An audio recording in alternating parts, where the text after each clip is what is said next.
Oh, jeez.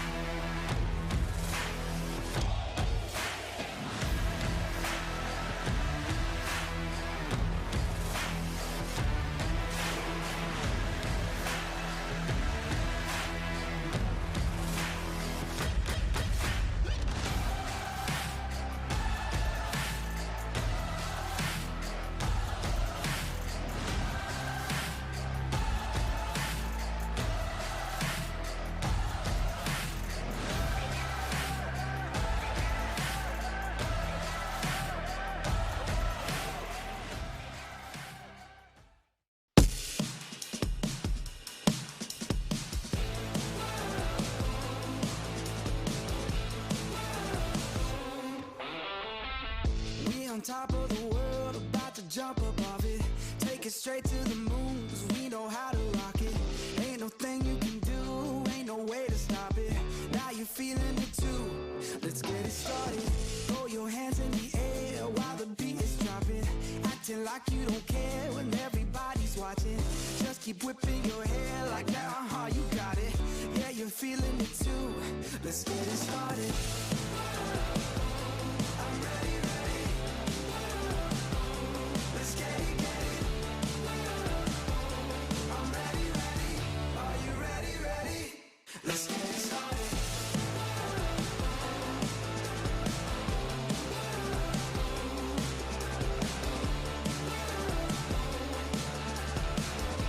Yeah.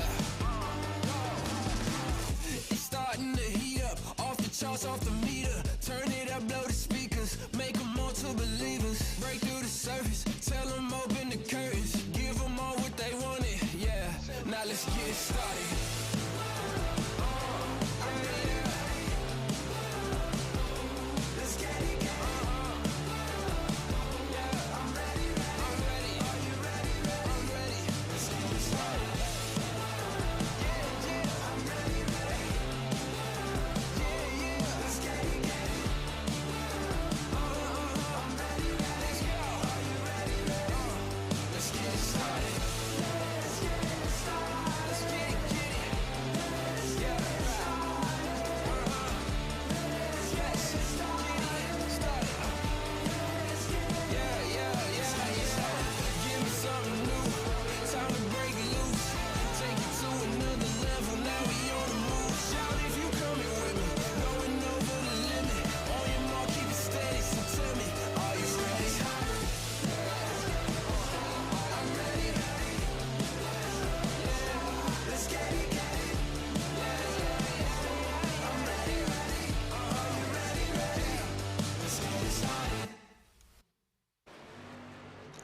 Welcome, ladies and gentlemen, to NASRA Triple M Pulling Truck Series here tonight. It's a little bit different here tonight. We've been seeing the regular season coming to a conclusion.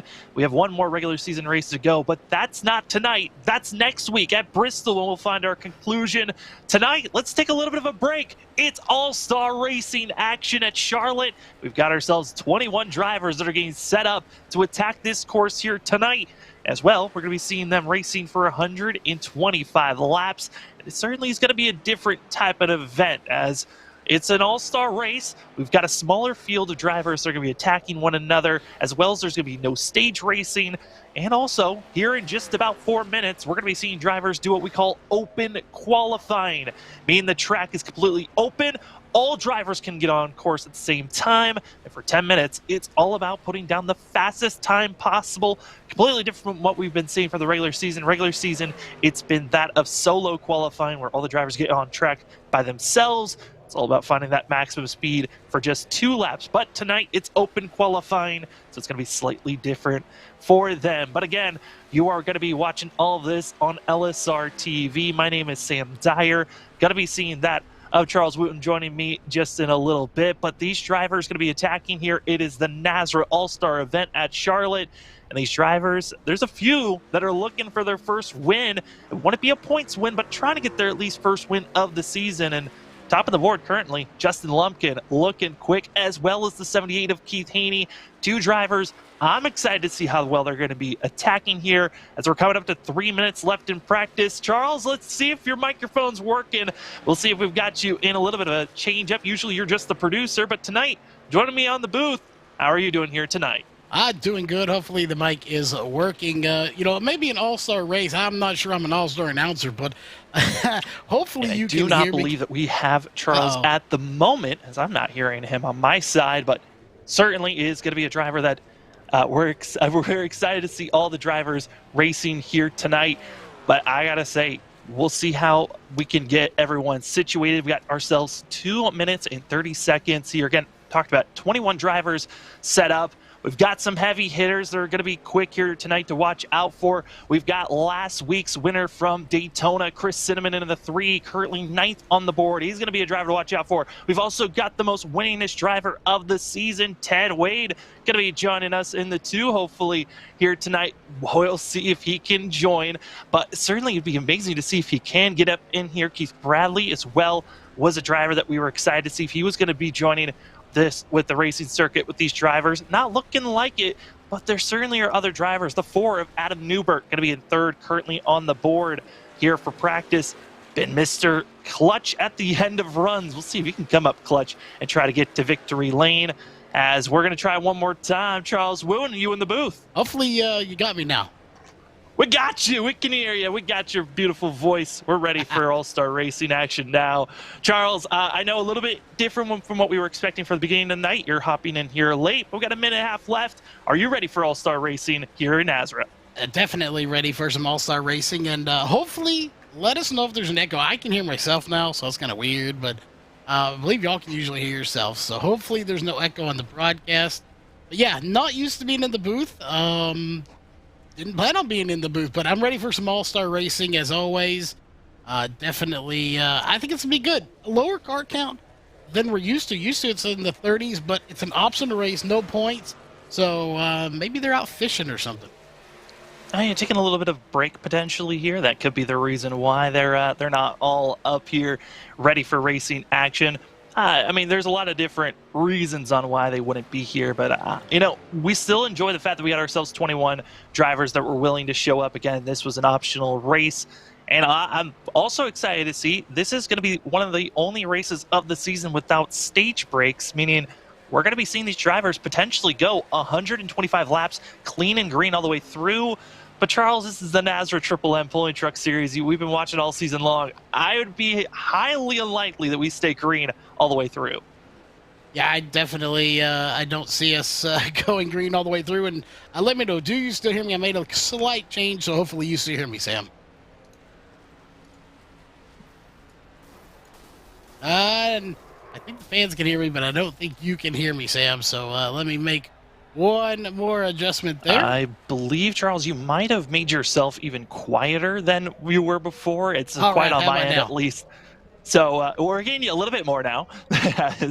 I was like, I think you might have flipped the wrong switch. Again, this is completely... Charles was not supposed to be in the booth here tonight, so he's still trying to be finicky, trying to get his microphone set up here tonight. So please be patient as we're getting everything set up. But open qualifying is now getting started here tonight. 10 minutes, and it's all about who could get the fastest here. Usually we see this open qualifying for super speedways.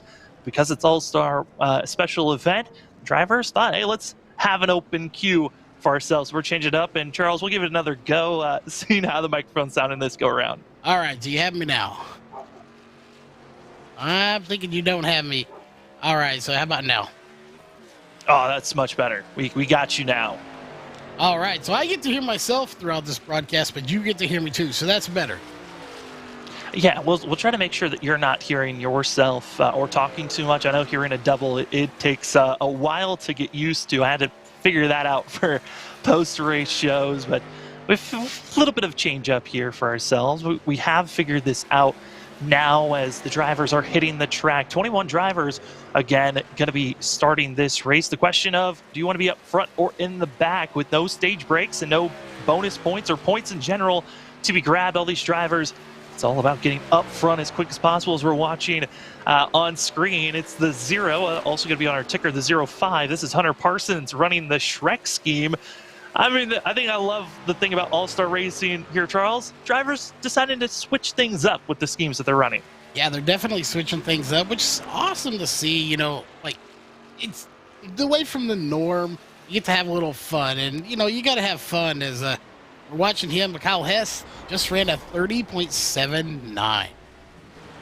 Yeah, Kyle Hess going to be topping the board over Hunter Parsons. And Parsons, who has not had really enough starts this season, he is not going to be a person to watch out for the playoffs. As see a little bit of a bigger field working with one another. As Stephen Gregory, going to be taking that top position for the 61. As we're riding on board watching the 63. This is Adam Cantwell. And as well, some other drivers are looking quick in this group. Chris Cinnamon is in this pack. You've also going to be finding yourselves with that seeing Dana Shepard and a couple of other drivers trying to work the draft to put down some of the fastest laps. Yeah, and that's the key to open qualifying that you see right here on your screen compared to, lone qualifying, is you can utilize the draft. And while this isn't a super speedway, Sam, we both know you're going to get a little draft. It may not be super speedway, Talladega, Daytona style draft, but you will get a little draft. So if you got some teammates out there, you kind of have an advantage right now. Well, you say it's not super speedway of like, but there is a little bit of a modification that was given to these drivers. Again, this is an all-star event, so why not change things up? Usually the drivers come in with a 90% fuel load for these races, so they've got plenty of fuel to work with. Well, tonight, it's now been dropped to that of 75 laps is their fuel load. And as well, the max that of the engine power has been cut by 5%, meaning that these trucks are going to be a little bit slower. It means they're going to be utilizing the draft a little bit more. And what's interesting, they actually modified that of the setup package that these trucks are going to be using here tonight from Talladega. So they're trying to make sure this is going to be the most draft-like setup for these drivers to try to utilize a little bit more of pack racing here at Charlotte. Yeah, and I'll be honest with you, Sam, I didn't think I was going to need those notes tonight. So we gave them to you. I didn't think I was going to need them, but apparently I do. So we'll be checking those lately. But I love just open qualifying in general anyway, just because of the sheer fact that you get to work with your teammates. It really makes it more of a team aspect, which is good. I like that. So personally, I think it should be open qualifying every race.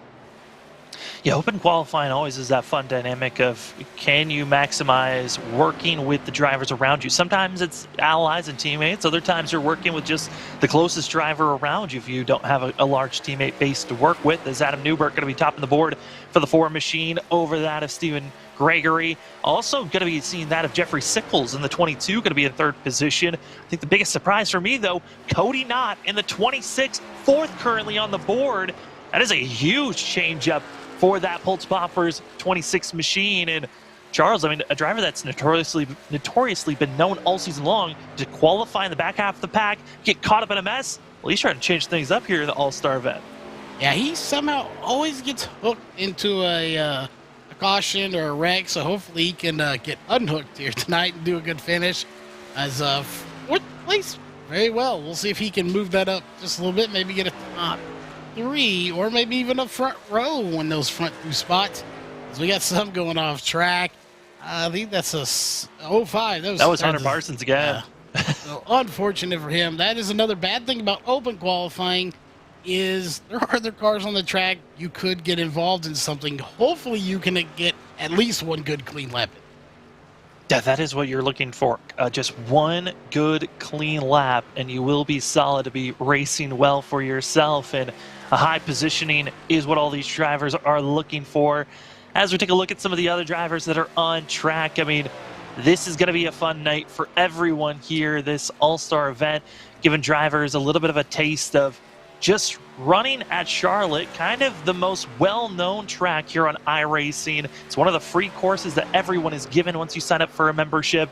And now these drivers here tonight, changing things up. I think this is one of the first times I've ever watched a series, All-Star event or not, actually utilize the drop down of the engine by 5%, or just messing with the engine at all.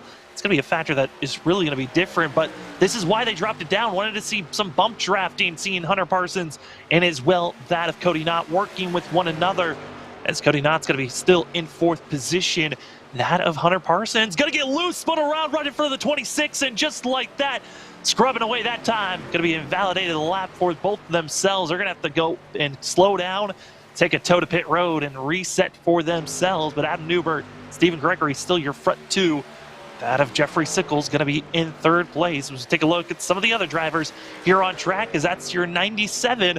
It's going to be Jose Luis Rivera, going to be currently 11th on the board. Across the line, going to try to best that moment. Again, 11th before coming across, and will stay 11th. Not able to best his time. Currently a 30.8. Goes to 97. That last lap was a 31.1, so 0.3 off, as we're less than 3 minutes here to go. Charles, this one thing you start to kick up. Those drivers recognizing this is your final time to go, and Justin Lumpkin going to go up by that of 6 positions up to 2nd. Yeah, Justin Lumpkin on the move, and it seems like Adam Newbert, he just keeps running faster and faster laps. Obviously, he's got a little help out on the track, but Lumpkin running 2nd fastest with that 30.71. It's going to set you up good on the front row. The question is, with that less power and less fuel, how many pit stops are we going to have to make here tonight? Well, that's going to be the big question for a lot of these drivers. They're going to come in with 5 extra sets of tires for themselves, so this is going to be potentially putting them in the zone of coming in on lap 30, 60, and trying to carve their way through. So this could be potentially a 4 pit stop type of a night for these drivers. So it could be a very quick green flag pit stops if we stay green, as Justin Lumpkin topping the board with the 87, was top fastest during practice, trying to be the fastest during qualifying, trying to go for the sweep here at Charlotte. As the 22 now going to get on track. This is going to be seeing that of Jeffrey Sickles, who currently is 4th on the board, seeing if he can best this time with his American car. Yeah, he is. And real quick, before we get into the racing, Sam, I just want to quickly apologize to the fans out there for 2 very important things. One, I've not been behind the mic other than yelling at y'all, behind the scenes. And hopefully they do not hear my chair too much. It needs like an entire case of WD-40. It's pretty bad, but no one ever hears it. So I haven't really bothered with it until, I kind of should have now. Yeah, I think it was about 3-4 days ago when it finally started rearing its neck at us. We started actually hearing it, but yeah, we're hoping that it doesn't go over the air. But if it does, you know that it's just the chair. Don't worry about any other sounds, as going to be seeing that at 26 come to a park and stall, not going to feel comfortable getting out on track. And I think for the majority of the drivers, as you saw there, just going back to pit road, there's not enough time to get back out on track unless you're already on it. As we watch the 17, that Brandon Bullock going to be coming away 14th currently on the board, as it's 27 seconds left. Justin Lumpkin going to be the top runner with a 30.6 second time.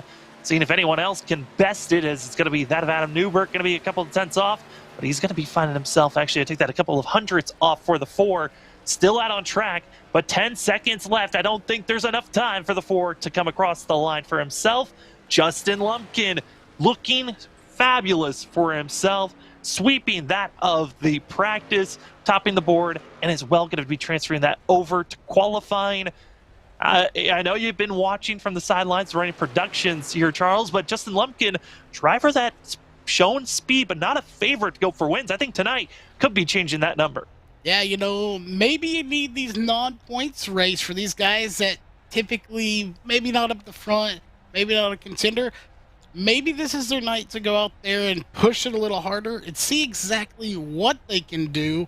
Could they be a contender? And no points on the line if you overdrive it a little too much. Yeah, we'll see how these drivers are going to react. Again, they're going to be running on an engine that's 5% lowered than where it was. It's not at a max speed, as well as the setup. Going to be more preferable for that of Talladega, but it's where they modified it from, trying to see how much more speed they can put in. And as well, 125 laps, no stage racing here tonight. They got one fast repair, so if you get damage coming to pit road, use that fast repair. You got a brand new truck, you'll be back out on track.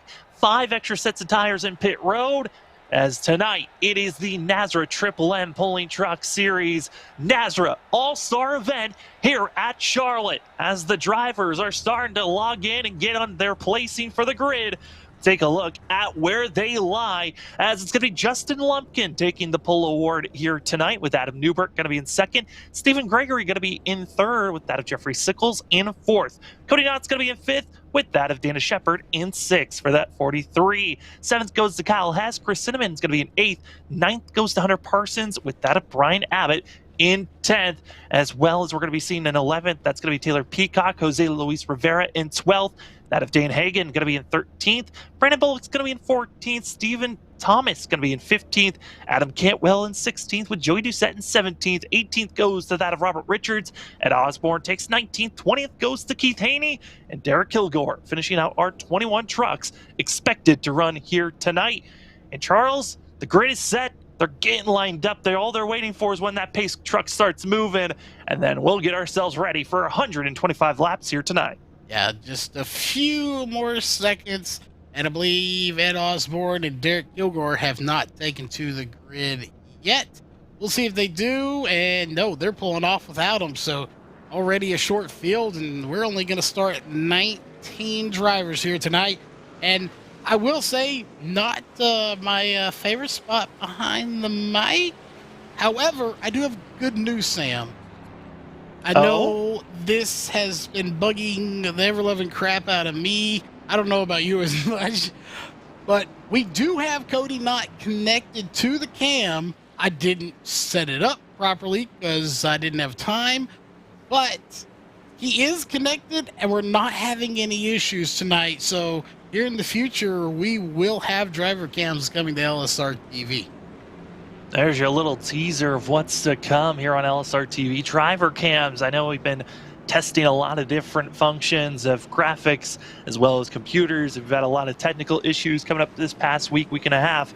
We feel like we're finally starting to get over that hump, and it's time to see how we can boost up and make LSRTV the best broadcast team out there on iRacing. As drivers are stacked up, we're getting ready to go. It's Justin Lumpkin, as well. It's going to be Adam Newbert, Stephen Gregory, Jeffrey Sickles, and Cody Knott going to be your top 5, getting ready to roll off here as the pace truck makes that hard left-hander to pit road. All the power goes to that of Justin Lumpkin, as we are green here at that of Charlotte for the NASRA, that of the All-Star event here tonight. They're going to be side by side down into turn number 1. Watch out for Adam Newbert, as he doesn't have any help, but it's going to be Gregory giving the push to Lumpkin down into turn number 1.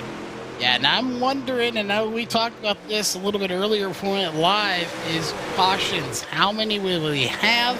We will not have stage cautions. This is 125 laps straight through. Somehow I had 147 in my head. I don't know. But 125 laps, no stage cautions. Will we have a lot of cautions or a few cautions? With this small field, Sam, I think it's going to be maybe 3, maybe 4 stops. Yeah, I mean, it really matters on how they're wanting to race. As right now, everyone's trying to get single filed out immediately in the first half of this field. Second half, still a little bit of passing going on, side-by-side action, but I think the most of the field recognizing it's time to get in line. And also, that 147, I know where it comes from. Last night's race for that Northwest Truck Series, that's when they were at Darlington. It was 147 laps at that course. As we're running here, 125 for the All-Star event for the NASRA Triple M Pulling Truck Series. As we're seeing Kyle Hess under pressure, Hunter Parsons going to be able to try to make the pass for the Zero Machine, and finally, out of the corner, thought he could get it clear, but the strength on the outside goes to the 86. Yeah, good run for him. Stephen Gregory, 30.98, just ran the fastest lap of the race as the 82 goes around to bring out the first caution. That's going to be Adam. That's going to be Brian Abbott, excuse me, in that 82. And drivers getting aggressive with one another. And I know something we don't like to talk about. I kind of use the code word of wind could be the factor for this one, as Watch the 82. This isn't going to be on purpose on this incident, but it's going to be drivers making aggressive passing maneuvers on one another. And 16 going to be bobbled up and then come back down, and what we call quote-unquote wind, the factor there for the 82. Yeah, a little bit of wind tells him out as he goes around to bring out caution 1. So I'll be honest, Sam, I didn't expect to see a caution on lap 4, but it's like you said, it all depends on how aggressive these drivers are. Yeah, and right there you saw drivers further back. I think they might have been recognizing if we don't move up now and get aggressive, we're going to lose the draft of this lead pack. They're starting to split up just slightly there, just in the first couple of laps here at Charlotte. And because of that, Ryan Abbott got spun around. Abbott is still going to be on track, though. He's not going to be coming. He's just coming into pits now with 2 other drivers. That's going to be Adam Cantwell. That's going to be Joey Doucette, Robert Richards, and the 82 of Brian Abbott all coming in. I think for that of Joey Doucette and Richards could be just topping off with fuel. Abbott, though, keeping my eyes out, seeing if he's going to use his fast repair, as all drivers were given one here tonight. If you use a fast repair, you will not have that safety net anymore, and it looks like just going to be fuel, a little bit of repairs for the 82. Our back 3, all with a little bit of extra fuel being added in. I kind of like this call here, Charles. Packet full of fuel, but it's only going to be a pack of 3 compared to the rest of the field. Yeah, I kind of like it too. And, I would normally say, don't use that fast repair. However, we did see, I believe it was Cole Raz last night, use his fast repair in the first 10, 20 laps. Didn't need it the rest of the night. So it's not a race killer, but it could be. Yeah, not a race killer, but it's one of those things where once you use that fast repair, you've got to think differently on how you want to attack the rest of this race. Mainly because if you use your fast repair, it can't get as aggressive. You got to be a little bit more patient on the passes you're making, and also got to be a little bit conservative on how much you want to wear down those tires if you just get into that outside wall. As thank you for joining us here on That of Live Sim Racing TV as we are watching the NASRA Triple M Pulling Truck Series. This is the NASRA All-Star event here at Charlotte for Friday night racing action. We got ourselves the final regular season race next week at Bristol. We're taking a little bit of break before the drivers conquer in to that of the final race of the regular season in playoff racing action, where 16 drivers are going to be battling it out to see who's going to be getting the championship. There's going to be a lot of pressure for everyone there. But here tonight, no points, no pressure, just a fun all-star event. A little bit of change up on the rules. The engine's going to be down 5% on power, meaning they're not going to be as quick to get onto the gas, which also means that we're going to be seeing a little bit more pack racing for these drivers. So they actually were given a super speedway setup to work with. Talladega was the base setup, kind of modified it since then to make sure it can run properly here at Charlotte. But 125 laps is the number here tonight. No official stage breaks, but for that of Justin Lumpkin, he's open. He could say that he won both. I mean, that he was the fastest during practice, fastest during qualifying, and a winner here tonight for that of the NASRA All-Star event. We wait for the pace truck to pull off here tonight. Been a fun one. Thanks for joining us. Can't wait to see who can get it done as the pace truck pulls off. We're ready. It's green flag racing. Justin Lumpkin takes off as the rest of the field tries to figure out how do you get by this 87. Yeah, you've got to figure out how to get around Tim. That's the only way you're going to win right now, as he's got a good start. And already, we'll see, taking a look further back. Nope, everybody is on track. I thought we were missing someone, but we're not. Everybody that started the race is in the race. Ed Osborne, Derek Kilgore. We mentioned they didn't take the grid. They didn't start at all. As these front 5, they've kind of pulled away a little bit there, Sam. Yeah, got onto the throttle quickly. They're able to really maximize this restart for themselves, and it's going to be that of Hunter Parsons in 6th that's going to be trying to push himself back into the mix. But I got to say, this track, I think if anything, this all-star event, NASRA, we're certainly trying to turn Charlotte, I think, into what the new Atlanta is, where it's super speedway package racing, with the higher banks, quicker speeds. The drivers are running at a mile-and-a-half course, but I would imagine that they were thinking this was going to be too wide action with this pack racing, but it's normal Charlotte, I would say. Single file for now until we see some wear and tear on those tires. Yeah, definitely single file for now, but like you mentioned, that keyword is for now. They will not stay this way. We've already seen a little aggression early on, and we all know that ramps up in the last 15 or 20 laps anyway. So I would expect to see what I planned on seeing before we saw that caution on lap 4 is more of a conservative, maybe Congo line kind of style racing like it is now for a while, until these guys really want to start going for that win, because there's no stage points, there's no real reason to be aggressive.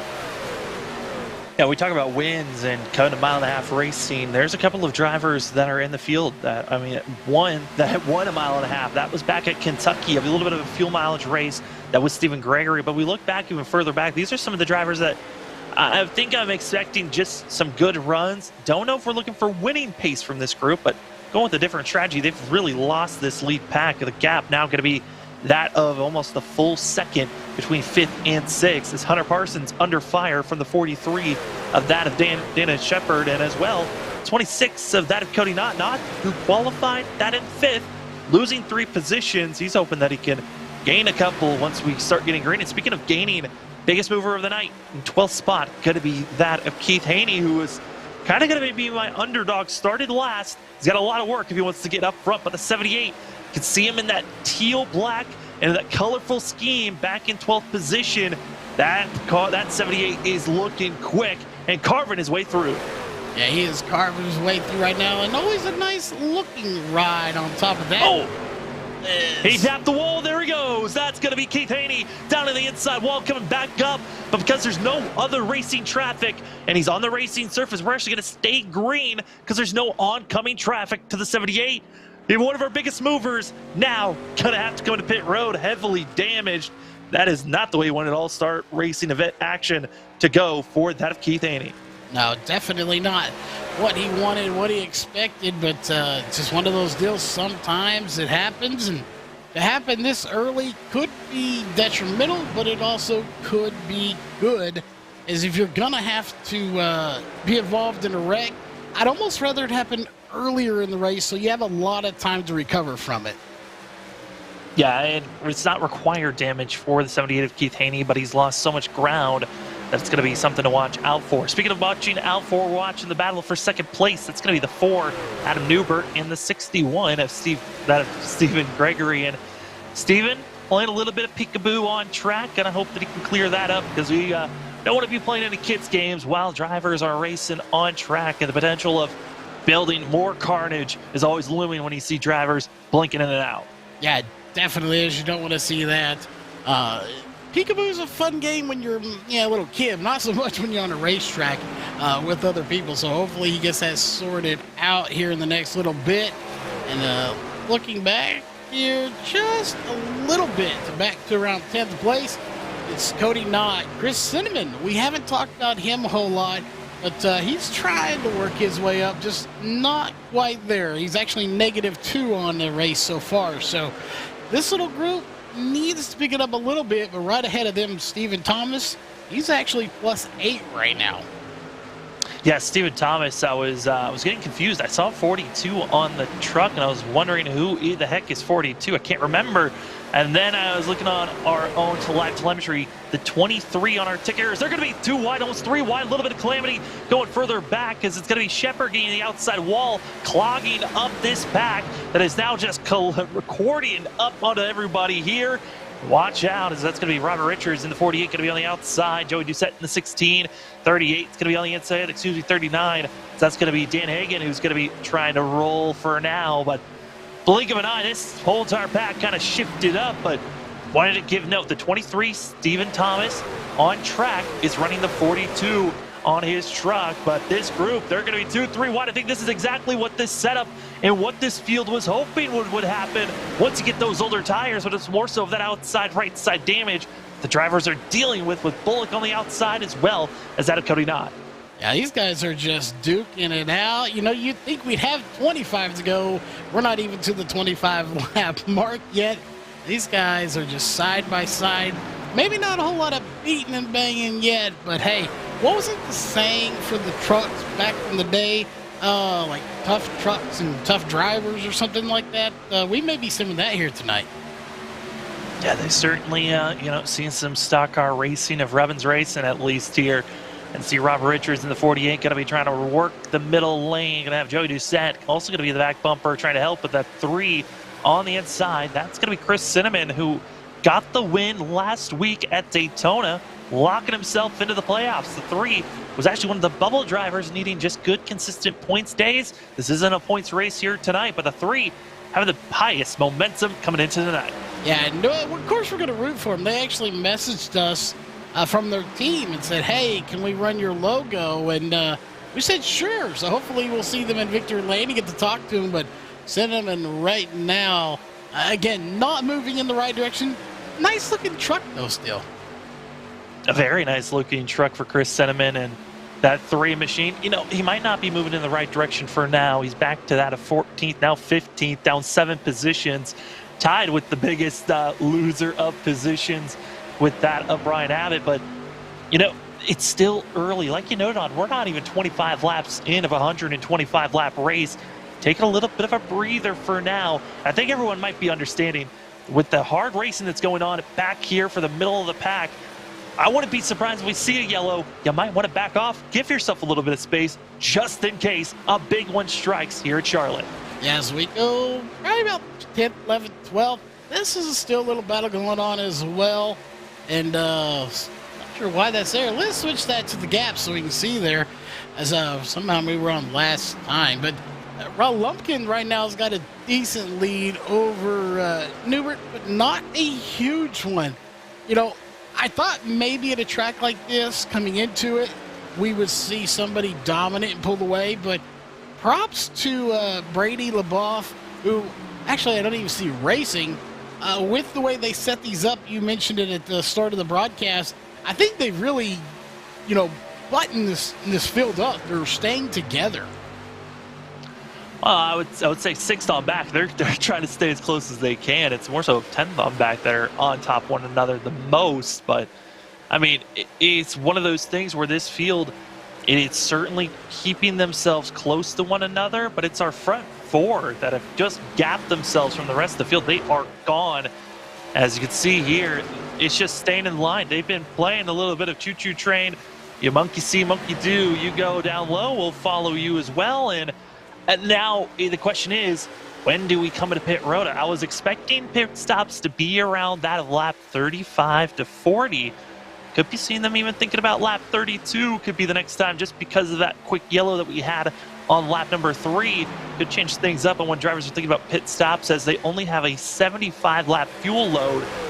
So it means that anywhere from lap 30 to 40, expect drivers coming to pit road.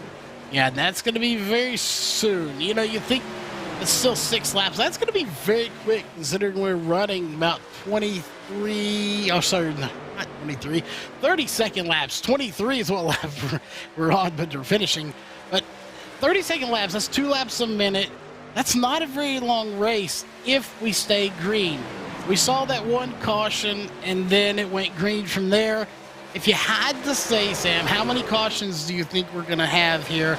I would think at 3 to 4, and I'm still thinking that. Whoa. Yeah, I mean, 3 to 4 is looking good. As you saw there, Gregory in the 61 trying to give a slight bump to Adam Newbert, but gets into the outside wall. That is not what you want to see, especially with the amount of aero dependency that these trucks have, meaning if you get any types of scrapes on the side of these trucks, any type of damage at all, it can hurt these trucks on their speed. And we're already starting to see that with Gregory here just on the entry of the corner in turn number 1. Half a lap now, coming to a full lap since he's hit the wall, and now under pressure by Kyle Hess. Now Kyle Hess is on the move. Well, there he goes. He's +4. I will note Justin Lumpkin and Newbert really haven't, I don't want to say they haven't done anything because they're up front, but they haven't gained or lost anything. They're staying steady, which is good. That's what you want to do. Looking to see who the biggest mover is. Actually tied for Thomas and Doucette. Joey Doucette, another driver we really haven't talked about, but he's right in the middle of a little 3-car battle. Oh, and Robert Richards going to be behind Joey Doucette in that orange and white 48, almost coming up into that of the 26. Pulse Poppers, Cody Knott going to be currently going to be seeing Cody Knott in 9th place. But yeah, I mean, biggest mover, like you said, tied between that and Stephen Thomas, Mr. Consistent. He's been the driver to watch out for, has the most top 10 finishes. Now a little bit lower on the top 5s, comes in 3rd ranking of all drivers in that of the NASRA Triple M Pulling Truck Series. But as we look here at, the drivers on screen, Robert Richards, I gotta say, Robert Richards been fast at a lot of the tracks that we go to. The luck, though, and the clutch factor to finish up front, that's where the 48's been lacking here in the last couple of weeks. Yeah, and note here, I just noticed Jose Luis Herrera is on the pit road, and he's been there for about 30 seconds, so we'll see if he gets off anytime soon. He just got to his pit stall, so right about when you thought, Sam, maybe a lap early, we're going to see pit stops start happening. Yeah, and I think for Jose Luis Rivera, it could be a factor of just feeling like the tire's a little bit more worn than he wants. Coming into pit road early, see what advantage we're going to see from the 97. If we look at our leader, that of Justin Lumpkin, and his fastest lap compared to his last lap that he put down, the difference is about that of 1.6 seconds between one another. Usually it's around this to about 2 seconds of difference when we start to see drivers really thinking about pit stops, but I think we're starting to get a little bit of a feeling that pit stops are going to start anytime now. But because of the timing of the yellow, drivers can push it another about 3 to about 9 laps from here. Yeah, they definitely can push it just a little bit. And something to check out here, I'm just curious. Looking at the manufacturers here, not a whole lot of Toyotas in here. Only 1 or 2, maybe got 2. 3. We do have got ourselves 2. One as well.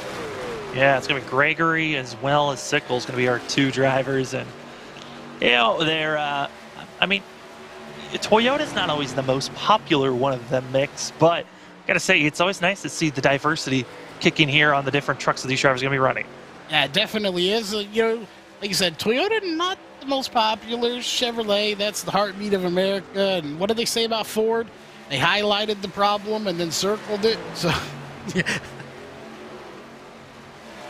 It's, Ford out front right now, but we'll see if Chevrolet or Toyota can bring it home tonight. Yeah, that's going to be who can come in. That if Gregory's going to be Toyota, and then the next Chevy is going to be that of Kyle Hess in 4th, as we're watching them both battle here for 3rd place. As keeping our eyes on also my ears, as I used to have the driver's radio in my ear, waiting to see if any of the drivers want to come over the radio and state, hey, we're coming to the pit road. But this battle for 3rd place, like I noted on, Gregory got into that outside wall, could be hurting Kyle Hess, with that of Gregory just doing his best to defend. And 61, potentially with that just slight damage from getting into the outside wall in the straightaway, could be the factor on why Hess doesn't have an opportunity to race between our top 2 of Lumpkin and that of Newberg.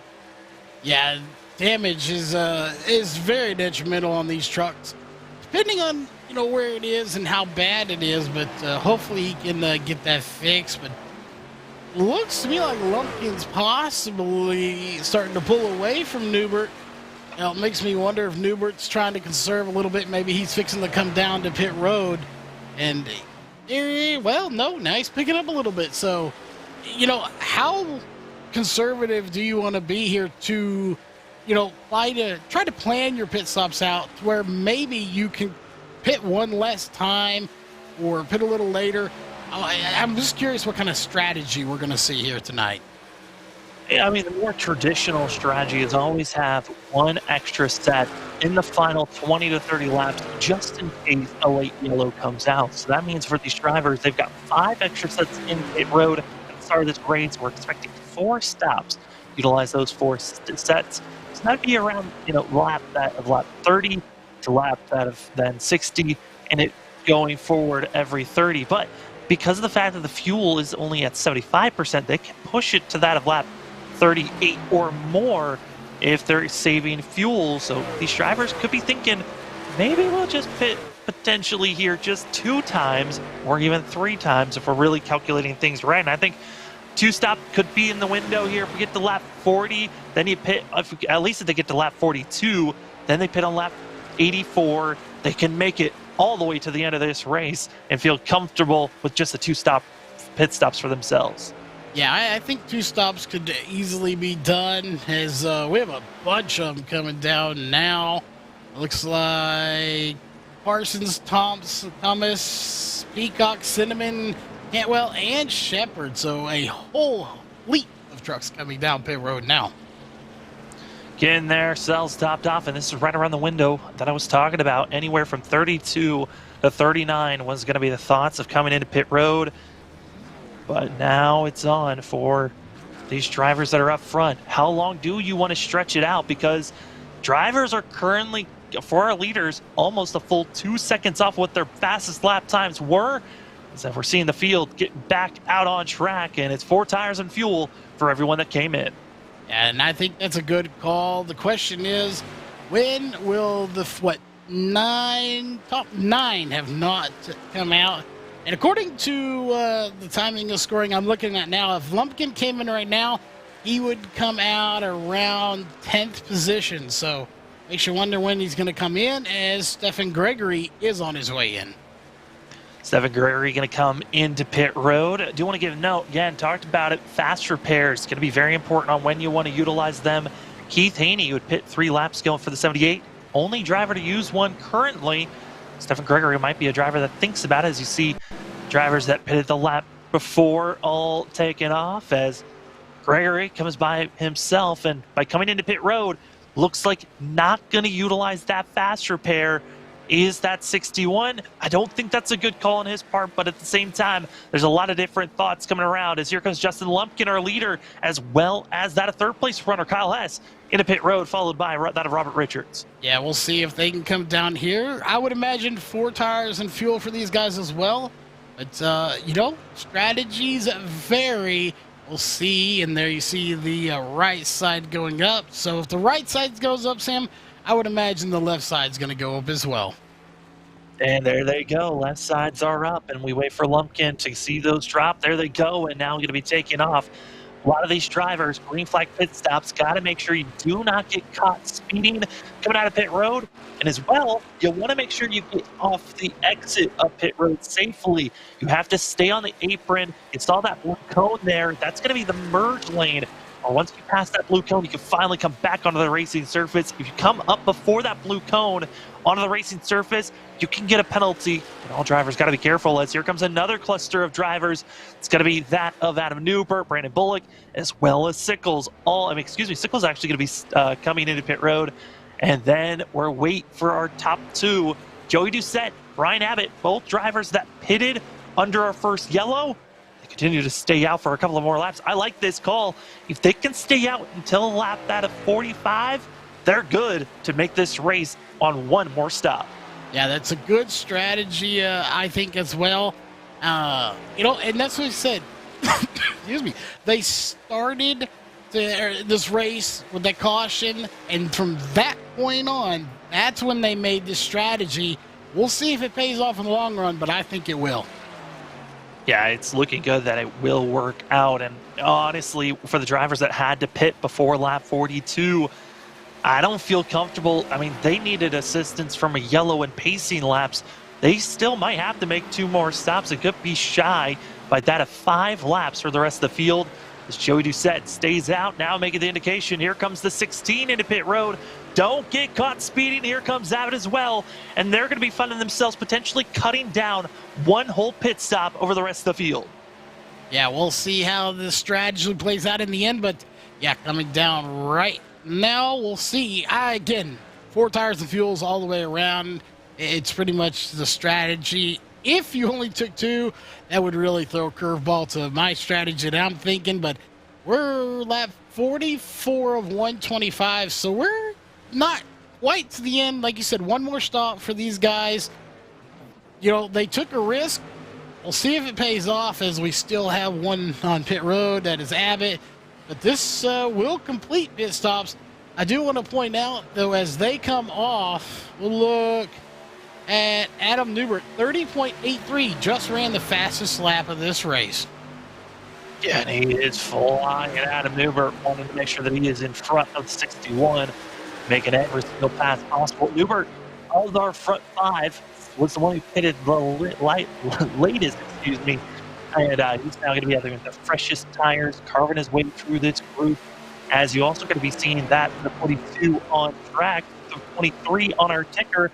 That's going to be Stephen Thomas, biggest mover of the night. Started 15th, up out of third. Going to be up 12 positions for that 42 truck out on track. And, you know, that's the one thing that's positive and negative about changing up your team. Sometimes drivers forget. You know what number you're supposed to be in this series. And it's a little bit of a pet peeve of ours, but I got to say, for that of Stephen Thomas, he's looking for another potential top 10 finish. That he's been the #1 ranked in getting top 10 finishes this season, but it's been the top 5 where he's been struggling a lot for that of Stephen Thomas. Yeah, and you were definitely right. Big pet peeve when they don't write the number, right number on the card that scoring and timing shows. That being said, it's not only just a pet peeve. If you run in the Northwest Cup or the Northwest Truck Series and you do not run the right number that you're assigned on your car, you get a warning, and then from that point on, it's actually a DQ if they don't catch it and you run that at the end of the race. So, obviously our in-house league, we took that rule to the extreme. We don't like the wrong number. No, we want to make sure that us as commentators, we're saying the right numbers that's on our ticker, and as well the drivers, they can yell at one another saying the right number as well when they look at the schemes ahead. And speaking of ahead, for the lead, Justin Lumpkin down below, trying to get by Hunter Parsons, the Shrek machine, doing his best, but not good enough. Hunter Parsons falls to second place, and the advantage of pitting that of 3 laps before Justin Lumpkin, and that of 4 laps before Adam Newbert worked out to place that 0.50 on the truck up front in the top 3, and now he's going to hope that he can stay up front for as long as possible, but we're not going to be seeing our next pit stop at least for another 30 to that of 28 more laps. Yeah, it's going to be a while before they come back down, and these tires will get worn out, and then they will come down, and they'll feel a little better again. They'll get some fresh feel-goods on these machines, but kind of spread out a little bit. You still got your front 4, 5 relatively close together. Then, of course, we get spread out a little bit the further we go down the field. But other than the battle for second-ish, third going on, there's still this battle going on back here, and they are going to go 3 wide. 3 wide action for 11th place, and it's going to be seeing that see the drivers losing time in ground. The 97 of Luis Rivera going to be losing positions, and that of Dan Hagan, as well as Joey Doucette. And Joey Doucette going to be on the freshest tires out on track. The goal of the 16, make sure that he is up front, and at least that of 8 to 5 seconds to our leader by the time that they go into their next pit stop. Because for Joey Doucette, the next stop, he will not have to worry about saving fuel. The rest of the field, they've got to be thinking save fuel on this run as well as the next run, because the majority of the field is going to be about 5 to that of 8 laps shy from making it to the end on this next stop. Yeah, and you could save a little bit of fuel, maybe 2 or 3 laps, assuming we don't have a caution.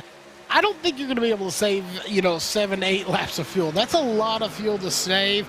And unless you're like Ryan Newman in NASCAR, who apparently could save like 12 gallons of fuel somehow back in the day, I don't think we're going to see anybody saving 8 laps worth of fuel. No, I don't expect it at all. I mean, 8 laps is a lot, but that's why I'm saying you got to save it on this run.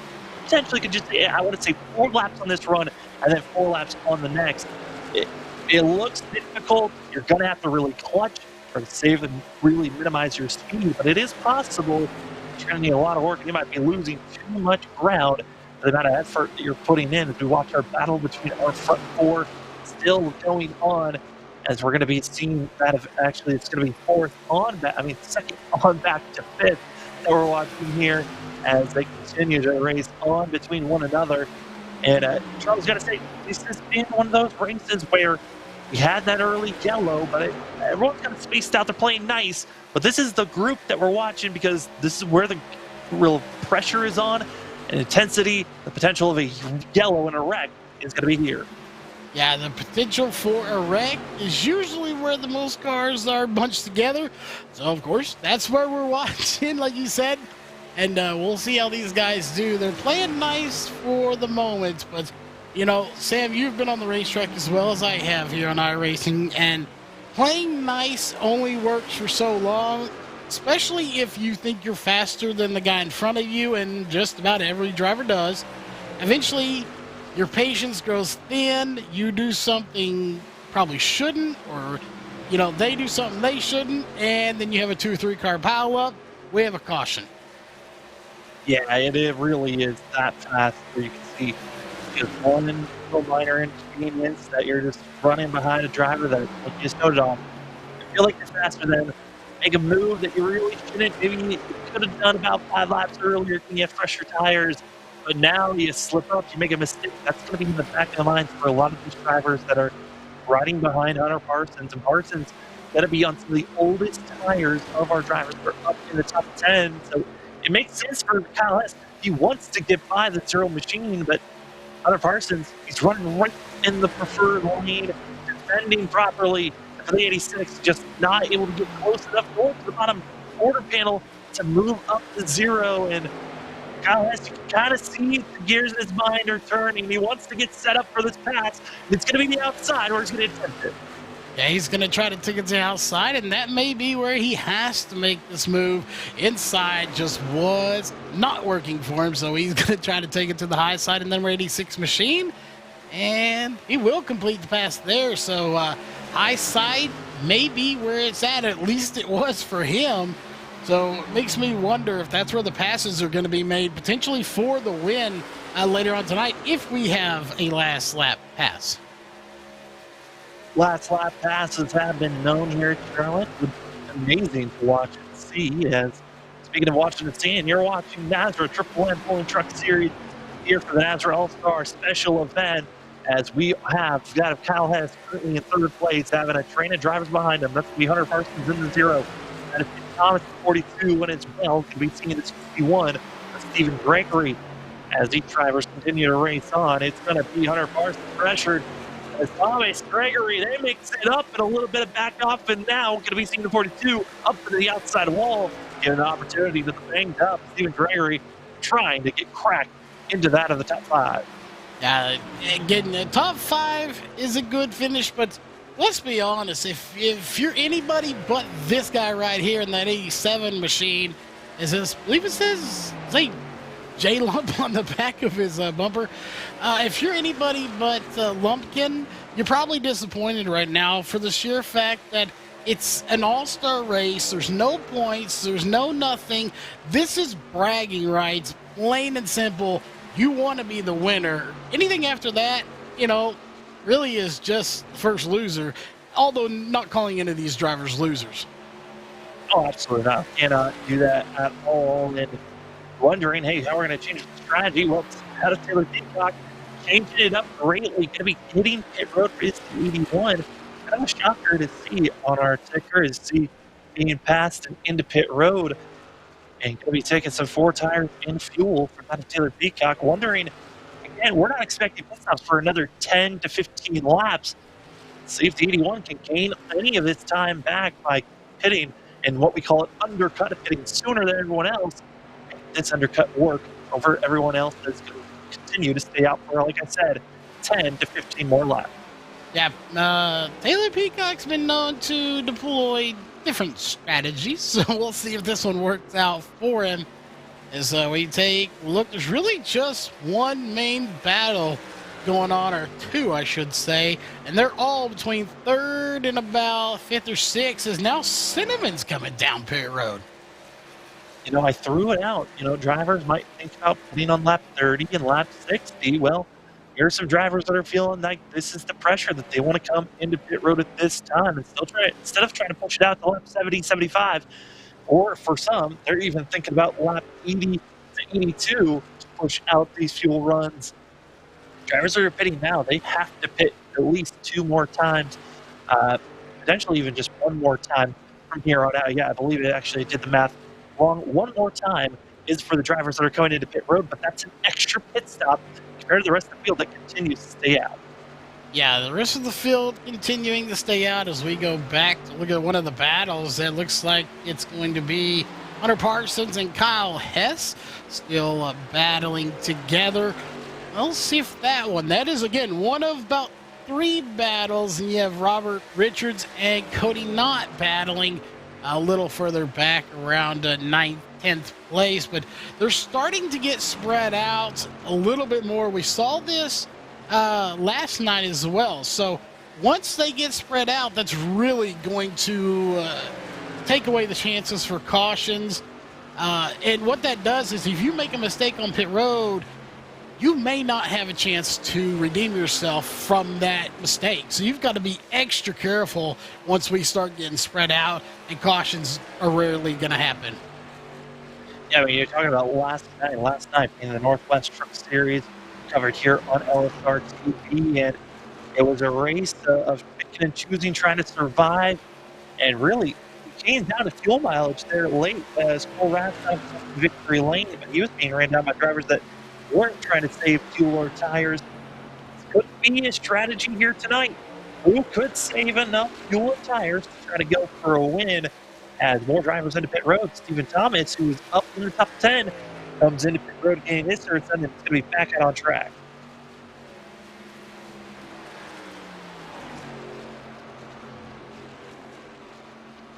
As talking about all the drivers, when they're going to come into pit road, as watching that of the 0, as our figure is going to be actually the 05 100 Parsons in 4th place. Fuel is going to be a factor for them to watch out for. And burn lap 66 coming to that of lap 67. As into pit road, here comes Hunter Parsons, is going to follow the 0 and see what it's like coming into pit road. Comes in, slowing down these drivers. When they are flying out this on the track, they're going 170 miles per hour, and through the corners going 150. When they come into pit road, they're going to slow down to just 45 miles per hour before getting in their pit box. So to watch the 0, it's looking good currently. It did not get caught speeding on entry. Again, if you do not get down 45 miles per hour, you could find yourself getting caught with a speeding penalty. For the 0, he's got his service done. He's pulling away. You can also get caught speeding, exiting pit road. So you got to continuously watch your speed. And after you pass that cone, it's all go until you come out. As we're seeing more drivers going to be making their pit stops. Here comes Cody Knott, going to be coming into pit road. Yeah, Cody Knott coming down, and then number 26 Pulse Poppers. Again, awesome looking Pulse Poppers they have. They are a caution sponsor, and we have to mention them because they're not getting a whole lot of airtime here tonight. There's only 1 caution on lap 4. After that, not a whole lot happening. Just kind of get spread out, a few battles here and there. And once he gets pit stop done, we'll see a few more come in. But Sam, we have been going non-stop for about 70 laps. I think it's time to pay some bills. Yeah, we're going to step aside real quick. When we come back, we're going to be seeing the rest of the racing action as you have been watching the NASRA Triple M Pulling Truck Series All-Star Racing event here at Charlotte. We'll be back in just a few. Hey, it's broadcast personality Wesley Outlet up topside at one of the great racetracks of the world, the Caraway Speedway. And I'd like to remind you to join us every Wednesday afternoon at 1 p.m. Eastern to 3 p.m. Eastern with coverage of Finish Line, where we talk to everybody from NASCAR to grassroots, like right here at Caraway Speedway. Carolina's Fox Sports Radio affiliates, iHeartRadio, and on the Community Radio Network at 87.5 FM. And remember, thanks to Live Sim Racing Productions, you can actually see the guest panel, ask their questions, get interactive with us with comments, and so much more in our chat box. Finish Line every Wednesday. Join us every week. This is our series, So many different pieces that you have to watch out for. where the stakes are always higher, $300,000. where virtual meets reality, How bad do you want it? They're wasting no time getting at it. where the best thrive and the flawless win. This is the eNASCAR Coca-Cola iRacing Series.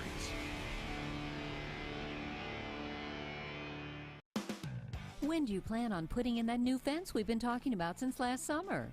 I guess I could start tomorrow.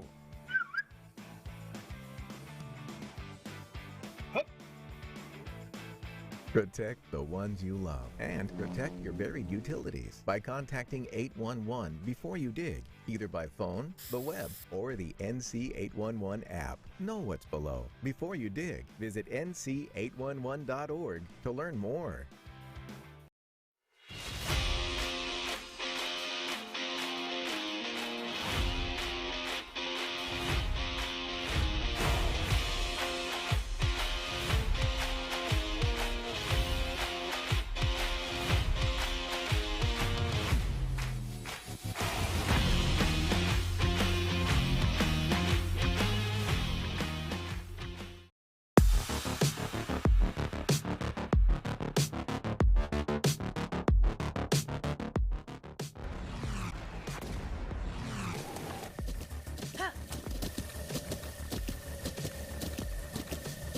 With the Butt Kicker Gamer 2, what you see and what you hear is what you feel.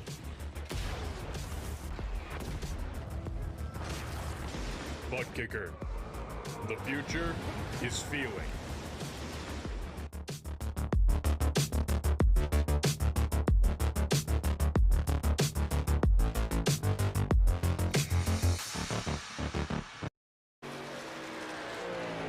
Welcome back, ladies and gentlemen, to NASRA Triple M Pulling Truck Racing action. It's the All-Star race for that of the NASRA Triple M Pulling Truck Series. I mean, there's no points on the line. It's all about having fun, racing out there, and going for the win here at Charlotte. Currently, right now, it's Justin Lumpkin leading the way with that out of Newbert in second, and Kyle Hett's going to be your top three. See here of Cody Knott, one of the drivers that we saw coming into pit road before that yellow. I mean, before that we had our caution break. We've only had one yellow here tonight. It was back on lap number 3. The field is in the middle of green flag pit stops. My name is Sam Dyer. With me is that of Charles Wooten. And Charles, it's been a different kind of a race. There's no stage breaks. That means we're just continuing to putter along for these drivers as we're on lap 76 of 125. Yeah, I'm going to have a talk with Bray LeBoff. He picked a bad race to not do stages. I need breaks. I'm not used to this, Sam. You are. So, unfortunately, I had to be in here when there was no stage breaks. But we had to pay the bills, so we took a little bit of a break. Obviously, big shout out to all their sponsors as we watch this battle. Sim Razor Hub, Butt Kicker, Blanchard's Towing, and of course our own. We don't have any, but if we did, we'd thank them. This battle is underway right now, and pit stops are also underway for Lumpkin and Newbert. Yeah, Lumpkin, Newbert, as well as Kyle Hess is going to be exiting pit road. This is going to be leaving us with two drivers that extended as long as they could. That's going to be finding ourselves with that of Brian Abbott. Going to be still out on track, as well as I'm expecting to see that of Joey Doucette staying out, but Doucette changing things up for the 16, excuse me. And this is, different drivers have to always adapt, figure out when they truly need to come into pit road. For that of Brian Abbott, he's going to be the best position to potentially turn this race into just one stop for himself. This upcoming stop is going to be his money stop.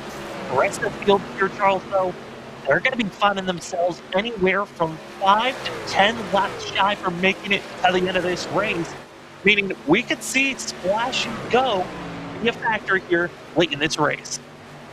Yeah, splash and go is something these guys may do. Again, this is why we're in the booth and they're on the track, because there's so many different strategies you can just deploy during one of these races. As, a big strategy, and I think you'll agree, Sam, not getting involved in a wreck. That's a big strategy. As you see right here, there's 3-4 cars together. Anytime there's more than one car, you could have a wreck. Let's be honest, you could wreck by yourself too. So I don't think there's a high likelihood of a caution coming out, but it's not out of the question. It's absolutely not, as Brian Abbott now going to be coming into pit road, and that is not a good sign from the 82, who I thought could at least make it to lap 82, which would have put him in a questionable marker of trying to make it to the end. Now, it even looks like Abbott's going to be about 3 to 5 laps shy, so everyone's going to be on fuel conservation mode here on out as we're watching the battling between Justin Lumpkin, Connor Richards, and Adam Newbert. These drivers all racing for that 6th place position, but they're on fresher tires. They're trying to figure out how to cruise their way through as Richards falls back. It's going to be Lumpkin as well as Newbert on the charge to get back up front. Yeah, they are on the move, and when you know you're the fastest car out there, you're pushed back because of pit stops, you may push it a little bit harder. So that could cause a caution. But you just got to be conservative. Go out there. Don't press any issues. You know you're faster. Just get through this field as easy as you can, and don't wear out your tires trying to get by these guys, especially if you're someone like Lumpkin, knowing Newbert is as good as you. He's been right with you. Don't wear those tires out trying to get to the front, because he could potentially get by you and, lead some laps and potentially win this thing. All eyes going to be on Justin Lumpkin and Newbert. Both finished the same exact lap, keeping themselves close to one another, but Lumpkin is just on the cruise control to take off. And I'm looking at the lap times right now. Adam Newbert is not pressing as hard as he could on these tires and fuel, as Justin Lumpkin is in full song trying to maximize his speed, hoping that he can at least crack in the top 5 here very shortly. Yeah, I'm looking at their last laps there. Look at Cinnamon, 32.44. Trying to see when he pitted is why. Meanwhile, Lumpkin runs a 30.81, just ran the fastest lap of the race. So obviously, Justin Lumpkin, he's not conserving anything right now. He is just full board going to the front. Yeah, Chris Cinnamon as well as Steven Thomas, who's going to be in second, and Hunter Parsons, all are going to be in a must-hit scenario for themselves. And for you were wondering, for Chris Cinnamon, he was so off the pace. Main reason, he was one of the first drivers coming to pit road besides that of Taylor Peacock, who just came into pit road. Did stop by. Going to be his final pit stop here. But for the 3 of Chris Cinnamon, he's now inside the window. He can make it from here on out, but he has to make one more pit stop here tonight. Yeah, he's got to make one more. And again, we'll see how they all play out. And the stakes are going to be costly if we don't see any more cautions. If we start seeing some cautions, you can redeem them. But again, you've got to be good. And we got some nice little battles starting to brew as well as we talk about that. Looks like Joey Doucette and Adam Newbert getting close together, but I don't think this is going to be a battle for very long. No, it really isn't going to be too much of a battle, especially when you look at the major tire difference between these drivers. But see there, Gregory holding for now, as well as Joey Doucette. But here comes the 4, Adam Newbert. The difference, 7 lap fresher tires go to the 4, and you can just see the difference visually. The 4 able to carry so much more speed than the rest of the field. That is what fresh tires enables you to do. You can carry more speed. The rubber allows you to really hold on to that track surface and just rip it down at the bottom of this track. There goes Adam Newbert, and once again, he's running about 2 to 3 tenths off of what Justin Lumpkin's putting down. I mean, you keep on looking at this, Charles, I can say, I'm liking the strategy from Newbert. Got to be close on fuel, but hey, why not give it the best opportunity you've got?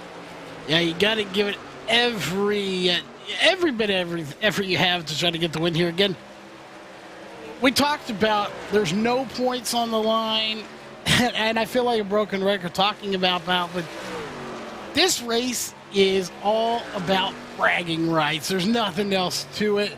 If you win the All-Star race, well, unfortunately, not as many drivers. Hey, it's still the All-Star race. There's that saying, when you go and win a race, you don't tell how many people there were in the race. It could be 5, but hey, you still won.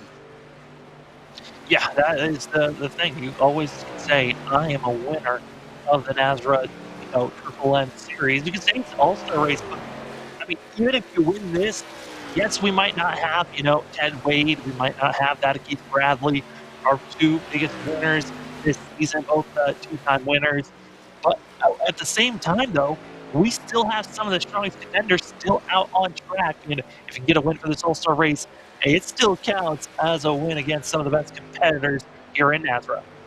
Yeah, they definitely do. And, you know, I have to give props to NASRA because I'm sitting here saying we got a shorter field than normal and we had 21, 22. They usually have close to 30, if not 35 drivers, so it's a packed field. But, you know, it's one of those deals, no points, no race. I'm going to go fishing or whatever it is they're going to do. You know, if I had the choice, to be honest, Sam, Friday night, if I was off Saturday and Sunday, that's a 3-day vacation right there. Leaves Friday night, you're off for the weekend. It's very tempting. I mean, for some people, I love the vacation, yes, but others, I mean, the track is their vacation, and it's fun for these drivers. And I rate giving you the best opportunity to go race some of these trucks. For some, they think that this is the most realistic thing, and it is really the most realistic thing you can put down besides racing the real trucks. Justin Lumpkin working that outer lane, makes the pass easily over Hunter Parsons and down into number 1, right back where he's been all race long. Justin Lumpkin, as driver of practice, got the Planter Towing full award, and now going to be up front leading, looking strong. Fuel is the key to watch out for. Yeah, and I'm trying to remember see what it says on it. Says, remember everyone deployed, I believe is what it says on the side of his truck. So a nice looking paint job here for an all-star race. And, you know, we mentioned it earlier in this race, the awesome paint jobs. That's one cool thing about an all-star race. You see paint jobs they don't normally run. And I believe he normally runs this one, actually, but still a nice-looking ride and a lot of good-looking rides out there as well for the all-star race here at Charlotte. Yeah, I mean, everyone, some are still going with their traditional schemes. But, I mean, you kind of come to these all-star events, it's kind of like, you know, out of Darlington that's known and notoriously known for, you know, throwback schemes. Come to Charlotte, known for patriotic schemes. And so, no surprise, we're seeing some drivers coming out. We saw the America scheme earlier, running by the 22 and a couple of other drivers just running some schemes for themselves. I do want to give note, though, Taylor Peacock in the 81 not going to be finishing out this race, going to be calling it a night as this strategy did not work out. And as well, for Kate Haney, who had to be forced to use a fast repair early on in this race, got caught in another issue, 78 back into pit road. It's been in there for quite a long time. We are left with a total of 13 drivers on the lead lap. Justin Lumpkin leads the way. Adam Newbert is 30, but he's slow, trying to save fuel, and goes for a lot of other drivers, but we still wait for Hunter Parsons, Steven Thomas. They have to come to pit road. They have to come into pit road. Chris Cinnamon coming in. Yeah, Cinnamon going to be coming in as we'll take a look at him as he is in the road now. He's in his stall. And obviously 4 tires and fuel for that nice looking over-the-top designs LSRTV NASRA machine. And get a look like you see some helicopter on there, a nice military theme. Absolutely loving it. He's off and away.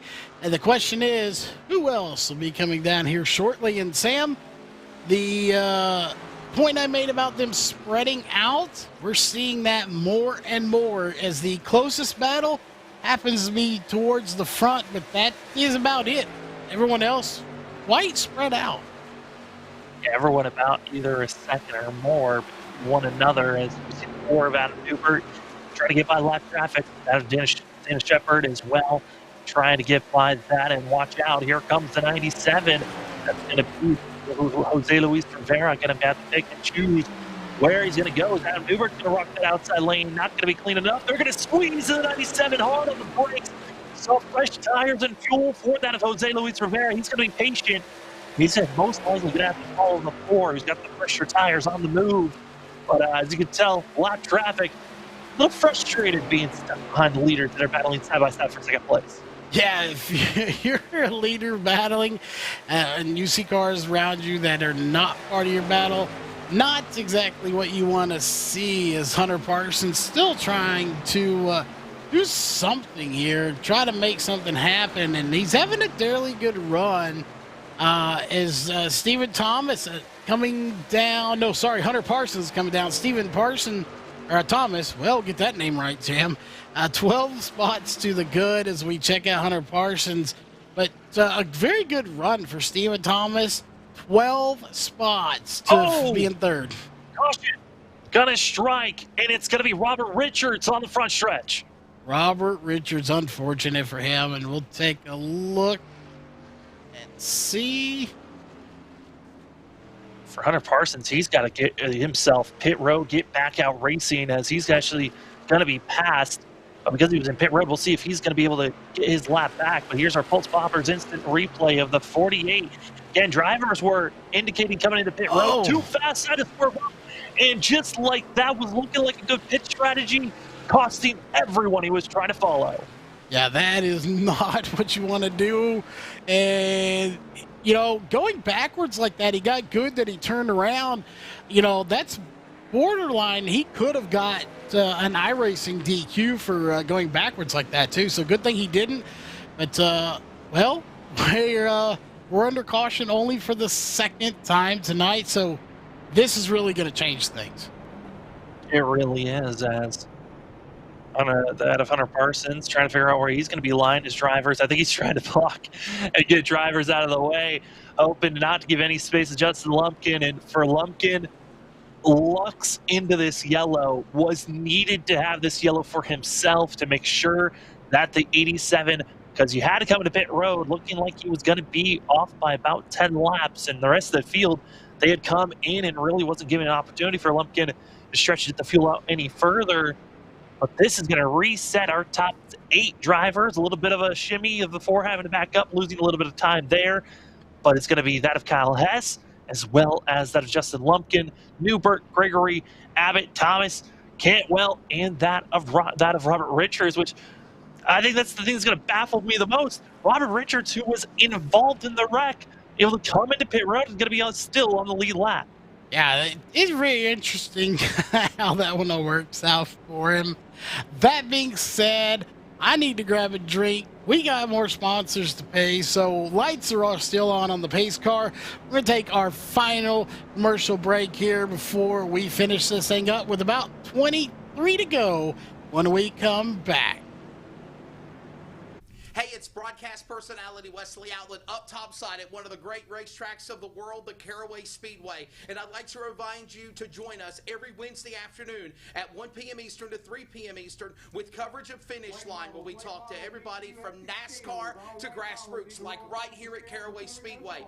Carolina's Fox Sports Radio affiliates, iHeartRadio, and on the Community Radio Network at 87.5 FM. And remember, thanks to Live Sim Racing Productions, you can actually see the guest panel, ask their questions, get interactive with us with comments, and so much more in our chat box. Finish Line every Wednesday. Join us every week.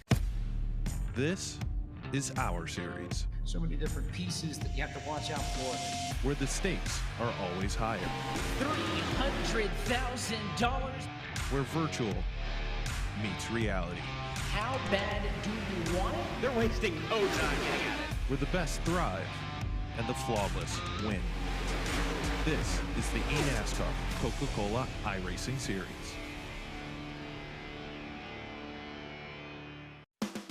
When do you plan on putting in that new fence we've been talking about since last summer?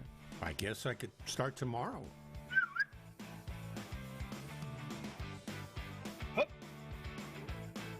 Protect the ones you love and protect your buried utilities by contacting 811 before you dig, either by phone, the web, or the NC811 app. Know what's below before you dig. Visit nc811.org to learn more.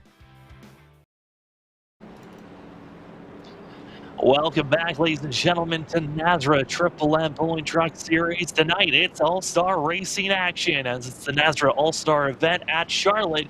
As this is a little bit of a break for the drivers. We're coming close to the end of the regular season. Next week, Bristol is going to be the last race of the regular season to place our 16 drivers. Well, I should say who's going to be in our 16 drivers racing for a championship and making the playoffs. Well, before we get to that, we got to see who's going to win this non-points race. Justin Lumpkin going to be up front for that of the 87. Adam Newbert's going to be in second place as the field gets stacked up and ready to go. Got a lot of drivers that are going to be trying to take a wave around here, being led by Hunter Parsons, that of Joey Doucette, Chris Cinnamon, as well as that of seeing Bullock and Cody Knott going to get back onto the lead lap as they all came into pit road during that time of the yellow coming out from that of Robert Richards' spin out, which is hilarious to think. Robert Richards spins out. All the drivers he was supposed to come into pit road with all just had to take the wave around, and now we're going to see the 48 going to be in 6th place. Big thanks to everyone joining us here tonight. Only our second caution of the night. Our first one was back on lap 3. This one coming around that of lap 100. Less than 25 laps to go.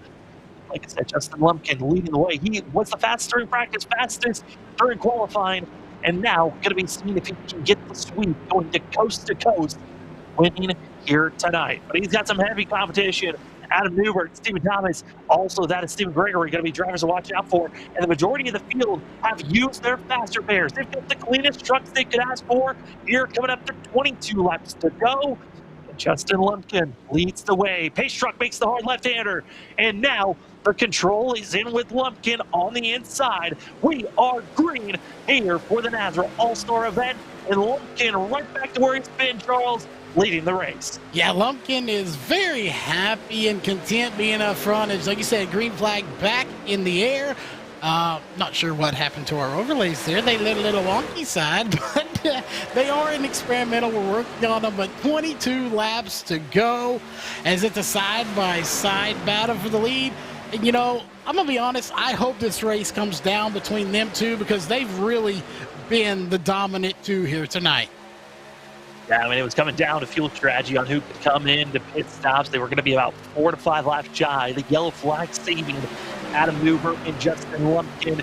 But 21 laps to go, side by side for the lead still. The 4 of Adam Newbert. He's going to need a little bit of help here from the draft on the straightaway. And he's going to be getting in. And he also, watch out, here comes the 48.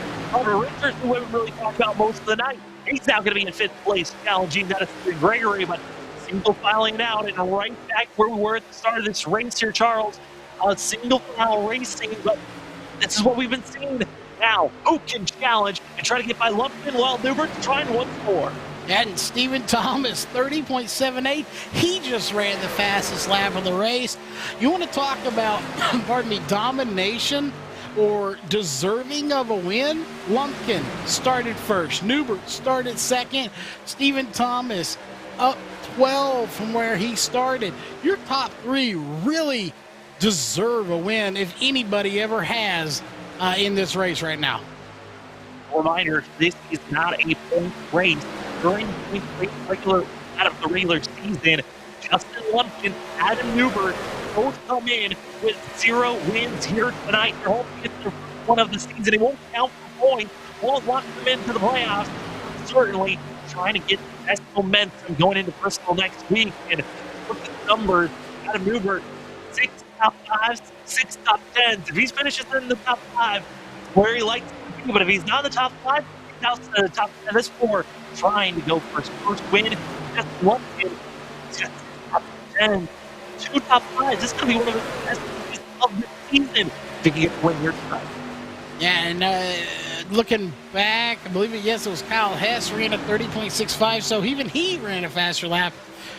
It makes you wonder, Sam, later on or early on in this race, were some of these drivers maybe conserving a little bit, not pushing this, not revealing their hand as early on in the race? Maybe now they're starting to show what kind of speed they really have, and could we see somebody like Richards, Gregory, Hess possibly win this race over Lumpkin, or is this Lumpkin just that dominant as he's already pulled away from Newbert?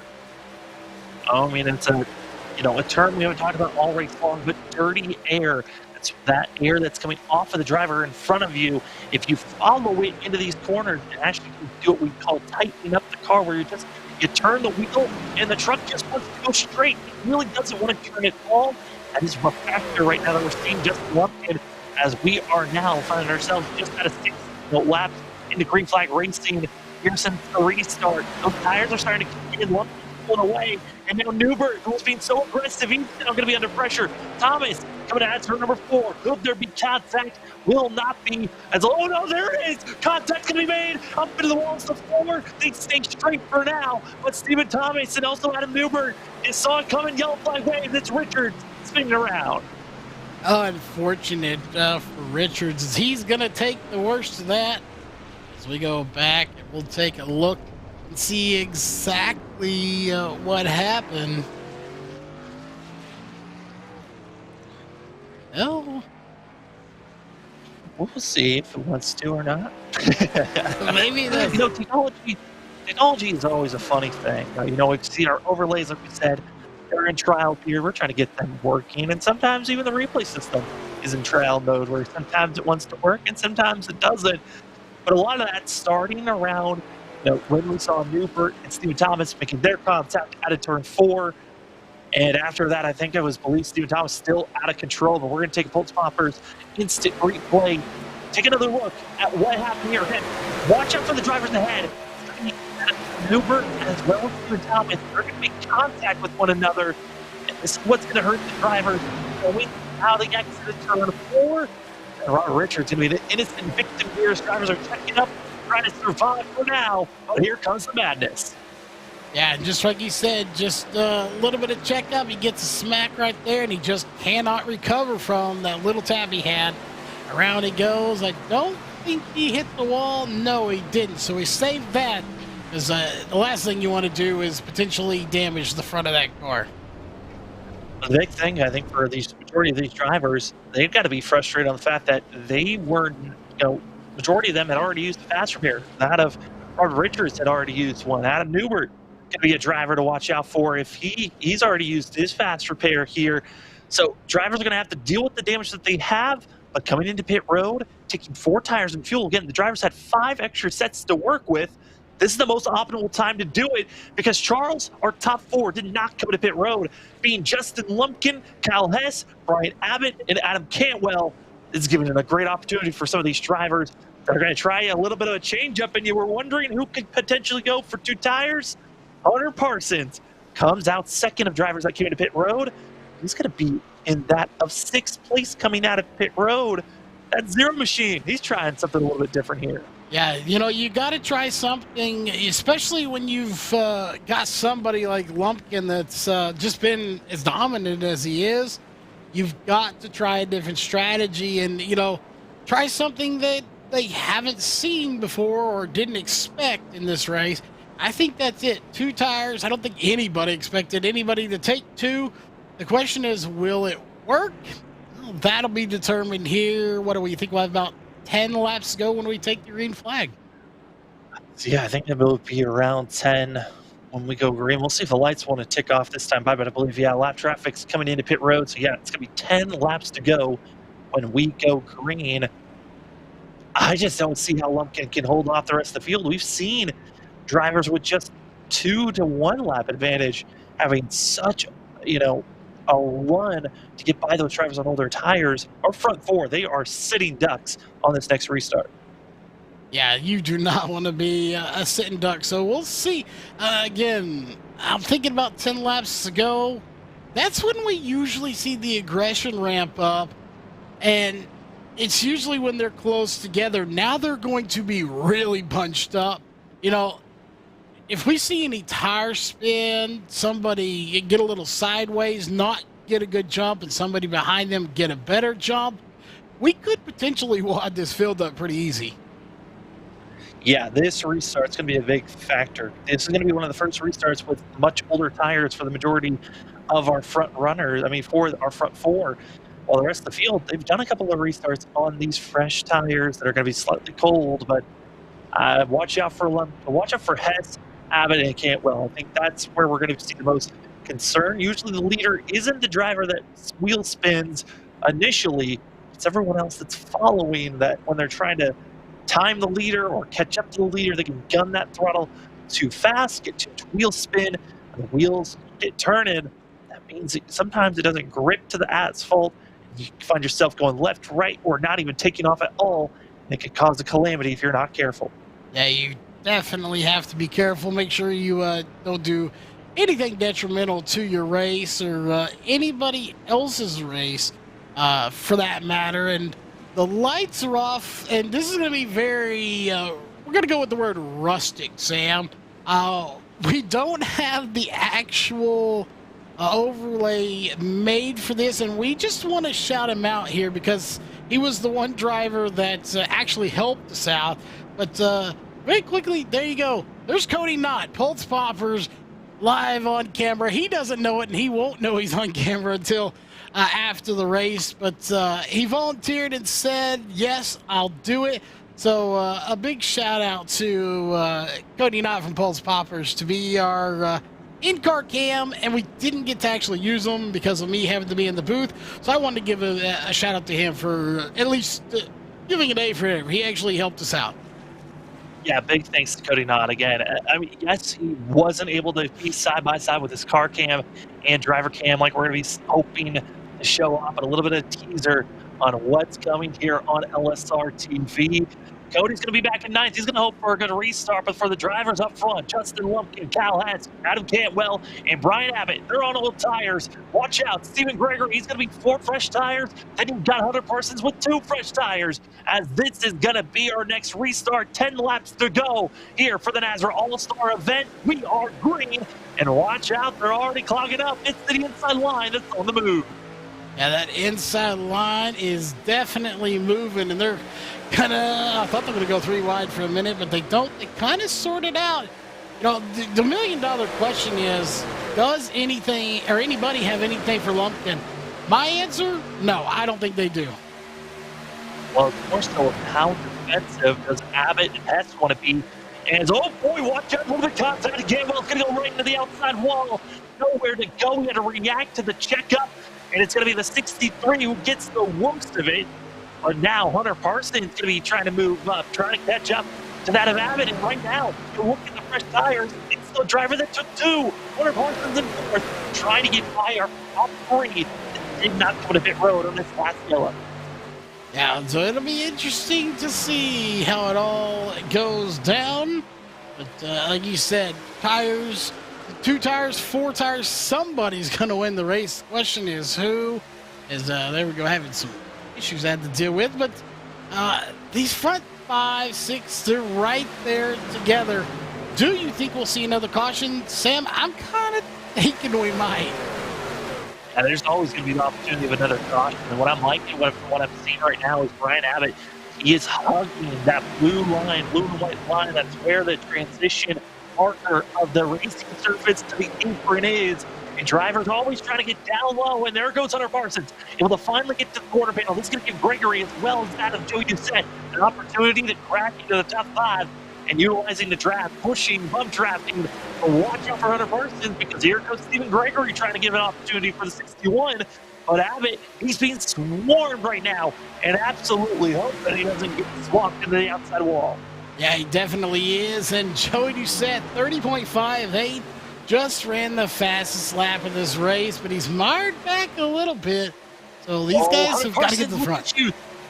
Hunter Parsons drifted up. He got pushed to the outside wall by Gregory. And now Joey Doucette's going to get in underneath Gregory. The 0 going to be faltering back. He was in 3rd, now going to be in 8th place. We go back up to the battle that's moving on for that 3rd place position. Stephen Gregory, watch out. Here goes Joey Doucette, just noted on it. That's his lap of the day. Chris Cinnamon, our winner from last week, Daytona, he's on the charge as well. Yeah, you got a lot of guys on the move. You got Kyle Hess. If anybody's got anything for Lumpkin, I think it's Hess. Hess has been consistently fast as a caution's going to come out.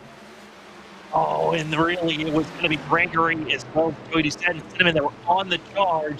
But it's going to be Shepard looking in the wrong direction on the front stretch, 43. Where we want to be is we'll take it in replay. Let's Shepard run around as it was hard racing up front, hard racing further back.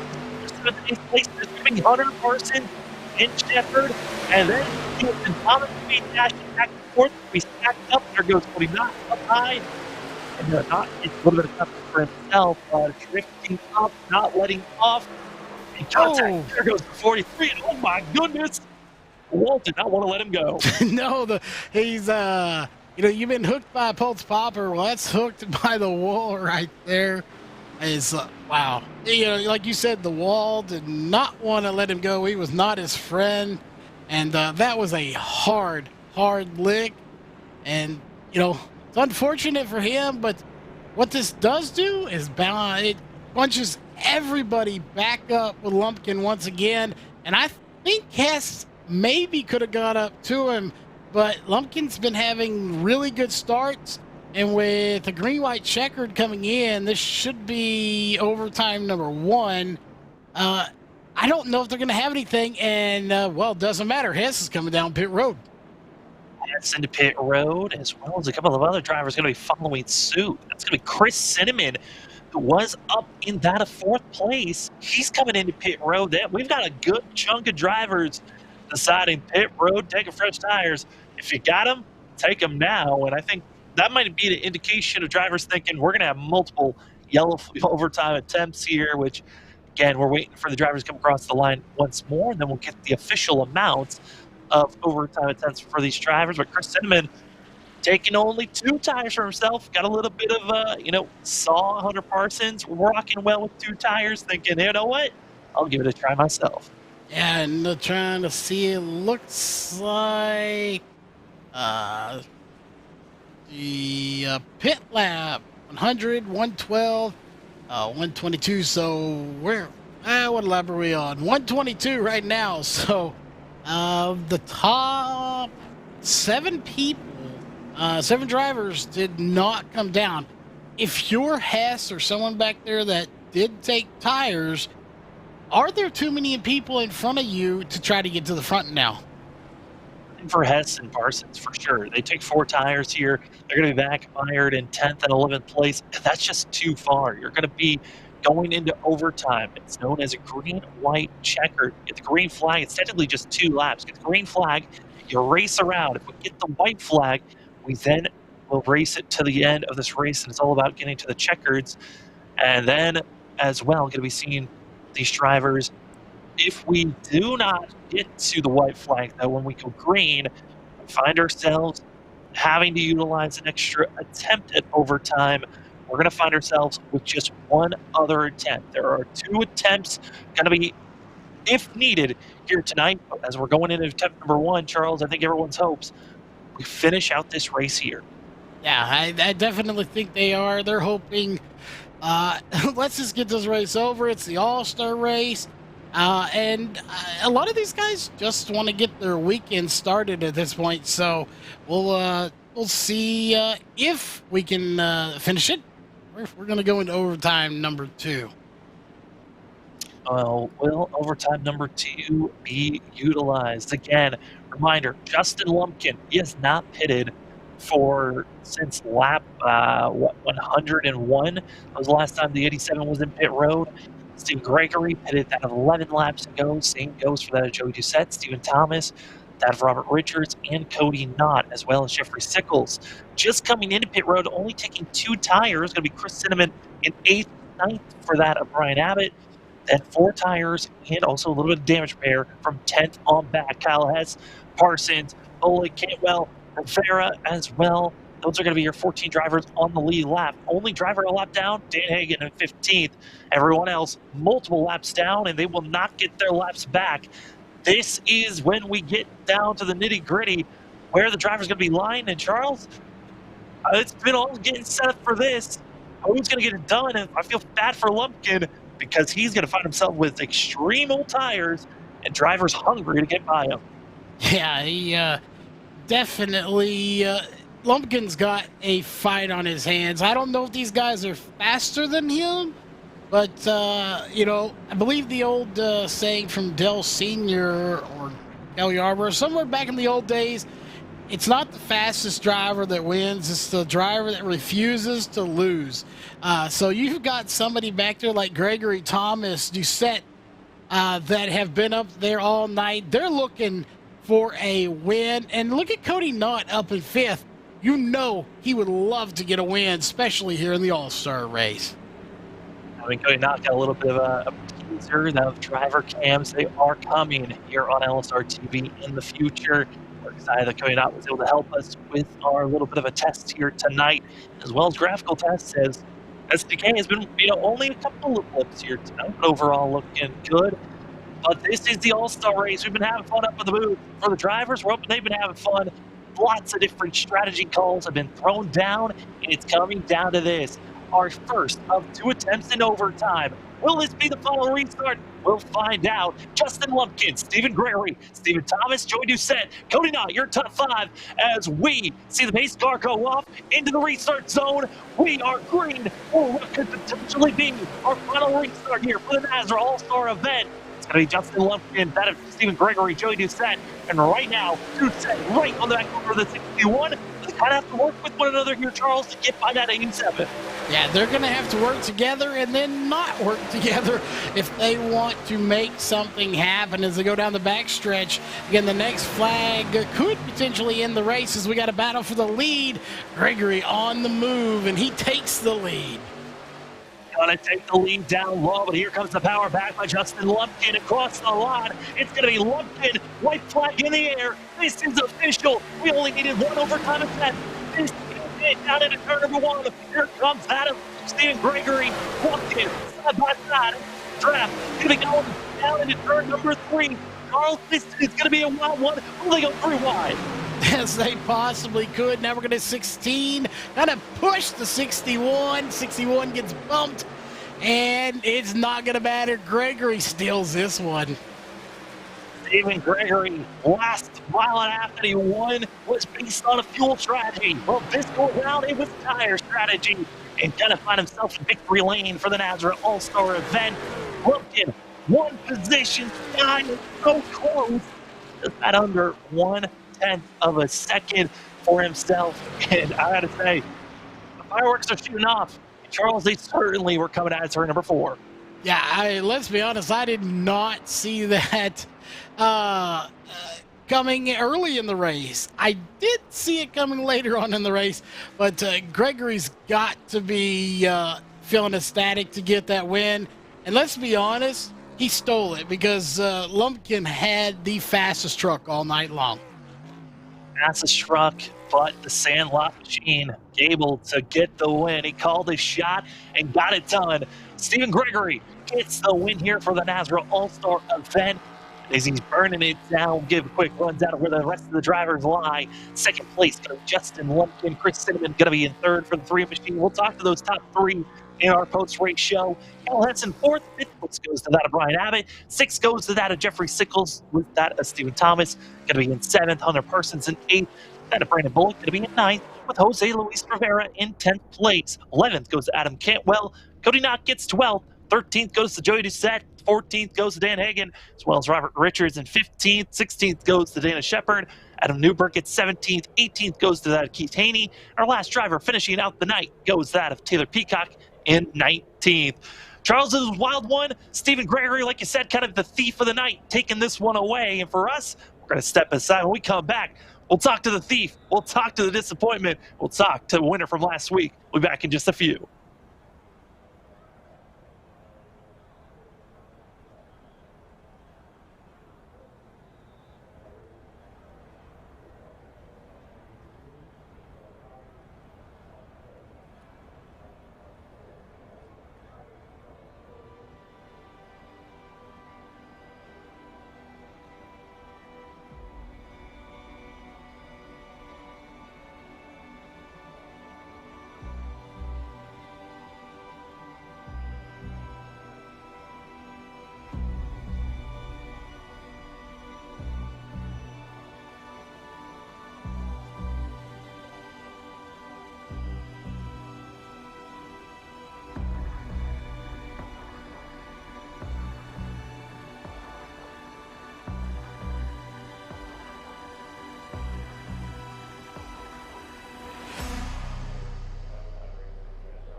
Welcome back, ladies and gentlemen, to the post-race show here for the NASRA Triple M Pulling Truck Series, as the NASRA All-Star event here at Charlotte certainly was spectacular. We needed one overtime attempt, and it was that of Justin Lumpkin, losing out by one position. Stephen Gregory taking the victory here tonight. We've got our top three. We're going to start things off with winner from last week at that of Daytona, Chris Cinnamon, coming away with third place finish here. It's a non-points win, but Chris, how you feeling when getting third place here at Charlotte? No, I'll take a third place. I had no business being up there. I just got lucky at the end, and actually, no, I feel bad. I apologize to Robbie there. I touched him in turn 3 there. I come in with a set of fresh tires there and just made contact. I didn't mean to hit him and cause a wreck there. Well, Chris, usually I'm behind the scenes. I don't typically come out to play with these guys on the mic. But, you had a good run. You definitely, were up there battling. I was secretly cheering for you to win. I don't really have a favorite driver. I like you all, but I really wanted to come out here and be cheesy and say, Cinnamon is the winner, man, because I like Applejack cereal. But you had a heck of a battle here, so third place can't be bad. A smaller field than normal, but still a good run. So how was this truck handling out there? We know you had, less power, less fuel. Did that change things up for you coming into tonight? No, for me, I didn't get any practice. I've been on shift all week, and then I've been dealing with VR graphics issues all week too. So I kind of rode around at the back and was just hoping to get whatever I could. So come away with a third place finish. I'll take that any day with the issues I've had. I mean, Chris, it was a solid run for yourself. Again, third place for the 3 machine. And before we let you go, the floor is yours for any shout-outs. Yeah, of course, Bruzy Racewear, Racer Apparel, over-the-top designs. And of course, some of us are supporting some of our graphics designs today. Giving a shout out to all the men and women who've either served or currently serve in the military. Appreciate all you guys, what you're doing, and allowing us to do what we do every Friday night, the freedom we have. That's going to be the 3 of Chris Cinnamon. Like I said, third place here tonight. Congratulations on that, and good luck going into Bristol next week. Thanks a lot, guys. See you next week. As now we move down to that Justin Lumpkin dominating here tonight. But a questionable call there late might have been the reason why the 87 wasn't in victory lane. Justin, you almost found a way to hold off that of Gregory, but just a little bit shy. What else could you have tried to do on that last restart? Really wasn't much else I could do. I was that first one, the first restart where everybody pitted and I didn't. I should have pitted, but it is what it is. We were fast, and I knew if I could get a good enough jump. So that's why I took the high line, because I wanted as many trucks on the low line as I could get to keep the people from diving that had fresh tires. But that second one, I feel like I did everything I could. On that white flag lap in 1 and 2, I actually got a good run. If I could have cleared down on him, I might have had a chance to stay in front of him in 3 and 4, but those new tires are killer. Definitely new tires. A pit stop strategy was really what cost you the win at the end of the day, because we said it all throughout the broadcast. You had the truck to beat. You were just bad fast out there. Obviously you didn't want that last caution to come out. And we think probably so. If that last caution hadn't come out, do you think things would obviously played out different? We'd be sitting here talking to you in victory lane instead with the chicken dinner and the trophy girls. I do think so. I think I had good enough jump on that first restart and then I had Hess and a few other trucks that didn't take tires behind me, and I think I got a good enough jump to put some space in between me that I could make it last. Well, Justin, it certainly was still a great run and dominating, watching you lead most of this race. I know you wanted to win coming up shy, but before we let you go, the floor is yours for any shout-outs. Oh, yeah, man. I obviously got to thank God. Without him, we're not doing any of this. And also, all our veterans, people deployed. I had Red on the truck tonight for remembering everyone deployed. Without them, none of us would have the freedom to do this. So just to be able to put on a show for them is awesome. Darren's Nail Gun Repair, one of my primary sponsors. They've been with me since I started iRacing. Sick With It Motorsports, Adam Newbert, he was up there with me the whole race. He got into a little racing incident, which it happens, but Sick With It Motorsports, Jeff Sickles, Blake Lothian wasn't here tonight, and then you got Blanchard Towing, Sim Racer Hub, NASRA, Butt Kicker, and you guys here at LSRTV, man, y'all do an awesome job. That's going to be the 87 of Justin Lumpkin coming away with a second place finish here tonight for the All-Star race. Congratulations on that, and good luck going into Bristol next week. Thanks, sir. As now we get down to the Butt Kicker victory lane, where we find that is Stephen Gregory. And Stephen, last time we talked to you in victory lane, it was after a great strategy call based off of fuel. Well, this go around, a great call on tires. How are you feeling after getting this All-Star win? This one actually feels better than the Kentucky one, because I feel like I actually earned this one. The Kentucky one was just a lucky call, and I stole that one away from Brady actually, and I did stealing this one away from Justin. So I feel like I'm just getting good at stealing wins from people. Well, we already said you got your criminal record, so now you're confessing to other crimes we didn't know about, at least that I didn't know about. So he has a rap sheet going on around here for stealing wins. But yeah, it came down to strategy. You played it right, you were right there, and we said, you were one of 3 drivers we thought could potentially get there. And while we were watching those last couple of laps, it looked like the 16 and some others were kind of helping push you along there. Was there any strategy with each other to try to work past Lumpkin, knowing he was as fast as he was, or it was just every man for himself? Somebody's going to try to get by him. That was actually, between me and Joey, that was every man, because me and Joey don't even talk in Discord or anything. So I was praying he was going to help me. I mean, because we talk all the time outside of NASRA, but I was hoping he was going to push me and help me. But I had a plan with Hunter Parsons to actually do all this, and he went down, took 2 tires, and then I told him, I was like, "You're in front of me. I have no problem pushing you." But then he ended up messing up, and then it came down to me and Joey. So, I mean, it's awesome to have someone like that. I mean, he's not a teammate, but I mean, I would consider having him as a teammate, though, maybe. I mean, Stephen, you got yourself the win. Like we had noted on earlier in the broadcast, these engines 5% lowered from their max potential. Did you feel like that was in any way influencing this race, and how was it influencing for yourself? I honestly don't think 5% does much.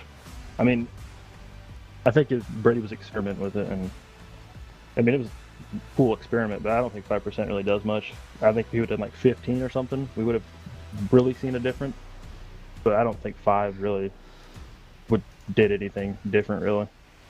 Well, I mean, that's what the All-Star race is for. Test and trial, see what you get, and you are the one that wins here this evening. And before we let you go, the floor is yours for any shout-outs. I think NASRA for putting the series on. They do an awesome job with it. You guys for broadcasting, you guys do an awesome job at doing it. Bodie's Moonshine's been with me since I've started iRacing. Hunter Parsons, my teammate, for trying to help me. And then I got to thank Joey. Even though he's not a teammate, I got to thank him for pushing me past Lumpkin, because he could have easily made it 3 wide, and he could have went on. You guys would have been talking to him instead of me. It really could have, but it came down to you, Stephen. You were there at the right place at the right time, finding yourself in victory lane. Congratulations on that, and good luck going into Bristol next week. Oh, I'm going to need it. That's my worst track. Well, it's going to be Stephen Gregory. Luckily, already got the win at Kentucky, so doesn't have to worry about too much on the points and going into next week. Congratulations once again, Stephen, as that 61 going to win here at the All-Star race. And going into Bristol next week, it should be a good one. But Charles, what an All-Star event. Tried something different, knocking down the energy for these drivers, the engines, 5% down on power, just to test something out, as well as seeing the fuel runs lowered and no stage breaks. Gives some potential of fuel strategy being called, but it was actually tire strategy late that changed the game. Yeah, sometimes you win them just by being dominant car. Sometimes you win them on fuel strategy. Sometimes it's tire strategy. Tonight's race, it came down to strategy, which is awesome because it was an all-star race, so it wasn't one car that just dominated and won the race, which is, good for that driver. But the fact that it came down to strategy, in my opinion, made for a really, really good all-star race here at Charlotte. Well, I want to give props to Justin Lumpkin for dominating this race, but with the thief of the night came that of Stephen Gregory, stealing this one away on that of the final lap here at Charlotte for that of the NASRA Triple M Pulling Truck Series for the NASRA All-Star event here at Charlotte. It was a good one. Thank you for joining us.